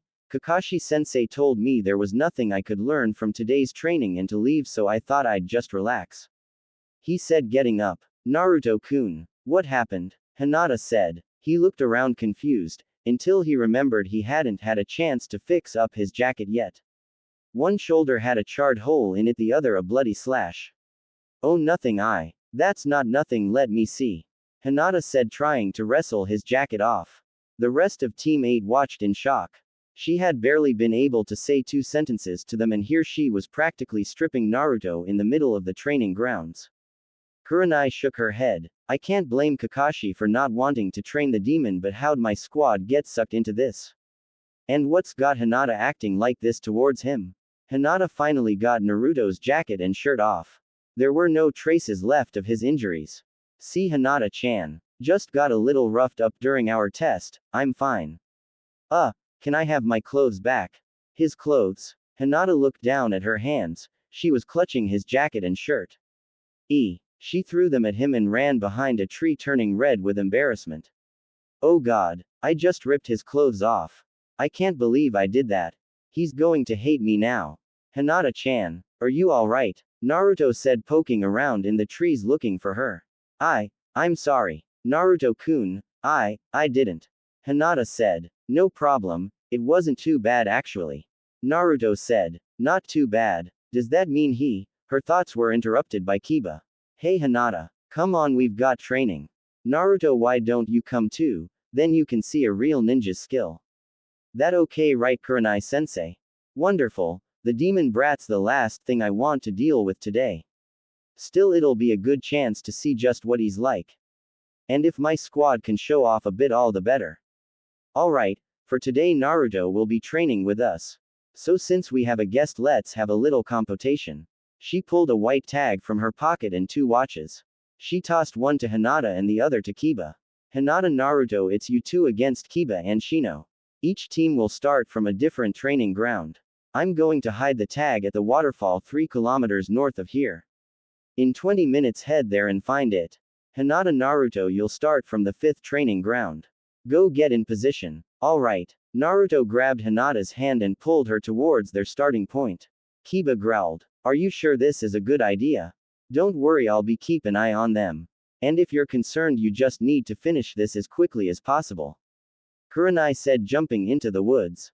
Naruto stared impatiently at the watch. There were still 5 minutes until they started, but he couldn't wait. Can't this thing count any faster? Hinata gave a light laugh, but he didn't miss the nervous glances she kept throwing towards the forest. Something wrong? He asked. I don't know if I can do this. What if I mess up? Let you down, she said. She hated admitting to him that she was so nervous after the confidence he seemed to have in her, but she felt that not voicing her doubt would be a far worse insult to him. You'll done fine. I know it. With your X-ray eyes we'll find the tag in no time. Naruto said. Right. Hinata said. Trying to believe it. When the watches went off, the two teams made a mad dash towards the waterfall. Hinata and Naruto arrived first, spurred on by his excitement. Alright, let's get looking. I'll help, Naruto said, making a dozen shadow clones that started looking under nearby rocks and plants. Byakugan. Hinata began scanning the surrounding area. Kiba and Shino arrived a moment later. Kiba dropped to the ground and started sniffing. Shino watched. Anything. Everything smells like ramen. What about your bugs? Kiba said. They're having a hard enough time just keeping from being stepped on. He's like an elephant stampede. Shino said. Fine, we'll do things old school. Kiba said and started looking by hand. Shino sighed but joined in. Kiba was just climbing a tree to get a better look around when Hinata called out. Naruto-kun. Behind the waterfall. All the clones disappeared as Naruto ran towards the waterfall. Oh no, you don't. Kiba jumped from the tree and ran flat out. Akamaru stuck close. Naruto reached its base and started climbing. Kiba jumped onto the cliff face above him and swung into the water. There was a small cave behind the water. Okay, where is it? Hey, that tag's ours, Naruto said, climbing in behind him. Not until you get it, Kiba said. Like you could find it, Naruto said. Kiba grabbed Naruto by the jacket. Watch what you say. I can beat you in anything. Sure you can, Naruto said, then lost his footing and pulled both of them into the water. They splashed into the pond at the base of the cliff. Kiba pulled himself out first. Akamaru shook himself to dry off. That won't stop me, I'll still beat you. Kurenai appeared next to him. It's a little late for that. She pointed to the tree Kiba had been climbing. Hinata was sitting on the top branch holding the tag, smiling. Sorry Kiba-san. It was Naruto-kun's idea to lie about finding the tag to buy time. Kiba walked over to where Naruto was still trying to climb out of the water. He reached down and pulled him out. Fine, you won, but next time I'm taking you down. Anywhere, anytime, Naruto said. Kurenai watched with interest. Maybe there's more to the demon than I thought. At least he can use his mind for more than pranks and trouble. Alright, that was a good tracking exercise. Let's move on to some sparring. Hinata, Kiba, you're up first. They took their positions. I won't hold back, Hinata. Right, she said. Kiba charged her. Hinata blocked his first attack and even managed to counter. He was impressed. She actually had the upper hand for the first few strikes. Then she missed a block and began to retreat. In just a few more exchanges, he had her pressed against a tree. He swept her feet out from under her and held the kunai to her throat.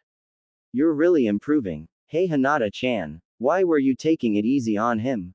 Naruto said. Kiba glared at him. What are you yelling about? I'll show you, he said, taking position to spar with Hinata. Just like always. Okay, she said, sliding into her stance. Naruto attacked, holding back until she fell into her normal rhythm. Their movements speed up until their kunais were a blur. Naruto made a shadow clone and they charged her. Hinata didn't retreat this time. She ran forwards, sliding between them. She threw her kunai through the clone and hit the real Naruto's leg, sending him into a tumble. He jumped back to his feet, and found a kunai in front of his face. I win, Naruto-kun. Whoop. Way to go, Hinata-chan. Naruto shouted. Kiba, Shino and Kurenai stared in astonishment. Hinata had just fought on an entirely different level than any of them had ever seen before from her. I don't know why she responds that way with the demon, but I should keep any eye on him from now on. If this keeps up, she may actually prove her stuck-up clan wrong. Hinata's teammates ran toward her. That was amazing. Why didn't you fight like that with me just now? I didn't, I mean, she said, searching for an answer. Kiba threw his arm around her shoulder. Whatever. Who knew you had it in you? Alright everyone, to celebrate our little Hinata kicking Naturo's butt, I'm treating everyone to dinner. Kurenai said. As they were making their way back towards the village, Naruto talked with Hinata about what he was going to get if they went to this restaurant or that one. Shino fell into step with Kiba. I thought you did not trust him. I don't, but that was a good plan he had. And, well, have you ever seen Hinata smile like that? Or fight like that? Kiba said. No, it was surprising. Shino said. Yay. If he can bring that out of Hinata, I'll tolerate him for now. Kiba said. He does seem to have a way of bringing out people's best. Not just Hinata. Shino said. Huh, what are you talking about? Kiba said. You seem to be trying harder than normal today. Shino said. What are you talking about? I think those bugs of yours finally ate your brain. Kiba said. Did you notice he was calling her Hinata-chan? I did. Shino said. Should we be worried about that? He doesn't have the best reputation. Kiba said. I do not believe it is any of our business right now. We should not get involved unless it becomes an issue for the team. Also, I believe it is due in greater part to Hinata herself. My allies have been picking up several pheromones. Shino said. Kiba blushed. Yay, I noticed them too. Kurenai lead them to a restaurant. The owner greeted them at the door. Ah, welcome. Right this way, we have an open. He stopped when he saw Naruto. Hey, you get out of here. You're not welcome. He shoved Naruto back out the door. But Naruto-kun. Hinata reached for him, but Shino held her back. Interested in observing their sensei's reaction. Kurenai frowned. What will you do now, demon? Naruto looked at the ground, then gave them a big cheesy grin. It's alright, enjoy your dinner, guys. He turned to leave, but Kurenai grabbed his jacket. Naruto is a shinobi of this village and will be treated with the respect of such. Like hell I will. That demon has no place here. And I ain't gonna let some bitch that never should have become a ninja tell me otherwise.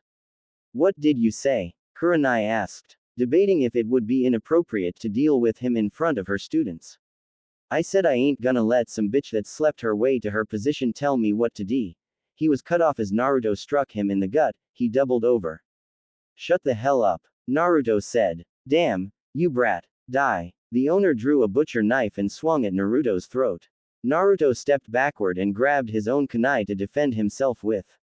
But never got the chance. Akamaru jumped from Kiba's head and bit the hand holding the weapon. The owner cried out in pain and dropped the knife. Kiba grabbed his other hand, Hinata grabbed the knife. The air filled with an angry buzz and dozens of small insects swarmed over the owner's legs. Enough, Kurenai said, making sure Hinata still had the knife. Kiba and Akamaru let go of the man. Akamaru waited until the insects had left before peeing on the owner's shoes. The man glared at them. You brats and bitches made a big mistake. Kurenai had a kunai knife at his throat. No, you did. You attacked a shinobi of this village. You'll be lucky if you're left with a few coins after I inform the third about this. He scrambled back into the restaurant and slammed the door. Kurenai turned towards her students. All of you, what was that? What he started it? Kiba said. I don't want to hear from you yet, Kiba. Naruto. Why did you attack him? Why? Didn't you hear what he said about you? Naruto said. He was angry over what the owner said about me. That's why you attacked him. Not because he called you a demon. She said. Nah, I'm used to that. Naruto said. He was so casual about it. Kurenai had little doubt it was the truth. I see, and the rest of you? She asked. Cause of what he said about you. Naruto just got to him first. Kiba said. He pulled a weapon on Naruto-kun. Hinata said. He threatened my teammates, sensei and a fellow shinobi. Shino said. Alright, I should really lecture all of you about what you did, but I'll let it slide this time. Come on, I still owe you a dinner. She said, leading the way to a barbecue restaurant a few blocks away. This time Naruto was allowed in without a word, but the cook didn't look very happy. He led them to the table furthest away from the others. It didn't take long for Naruto and Kiba to get into an eating contest. Kurenai smiled as she watched them. She didn't know why she had acted the way she did when the owner tried to throw Naruto out. She supposed it was because she knew what it was like to be treated poorly because of something you had no control over. Treated like a demon, but he doesn't act like one. Maybe we've been wrong about him. Go Naruto-kun. Hinata cheered. What Hinata? We're teammates, you should be cheering for me. Kiba said. Woof. Akamaru chimed in. Ah, not you too, Akamaru. Kiba said. Naruto snatched the last piece of meat. I win again. No fair. Rematch. Kiba said. Kurenai silenced them. Another time. You two could eat a small fortune. Good job today, Team 8. Dismissed. Oh, and Naruto, I hope you'll join us again. Sure. He said.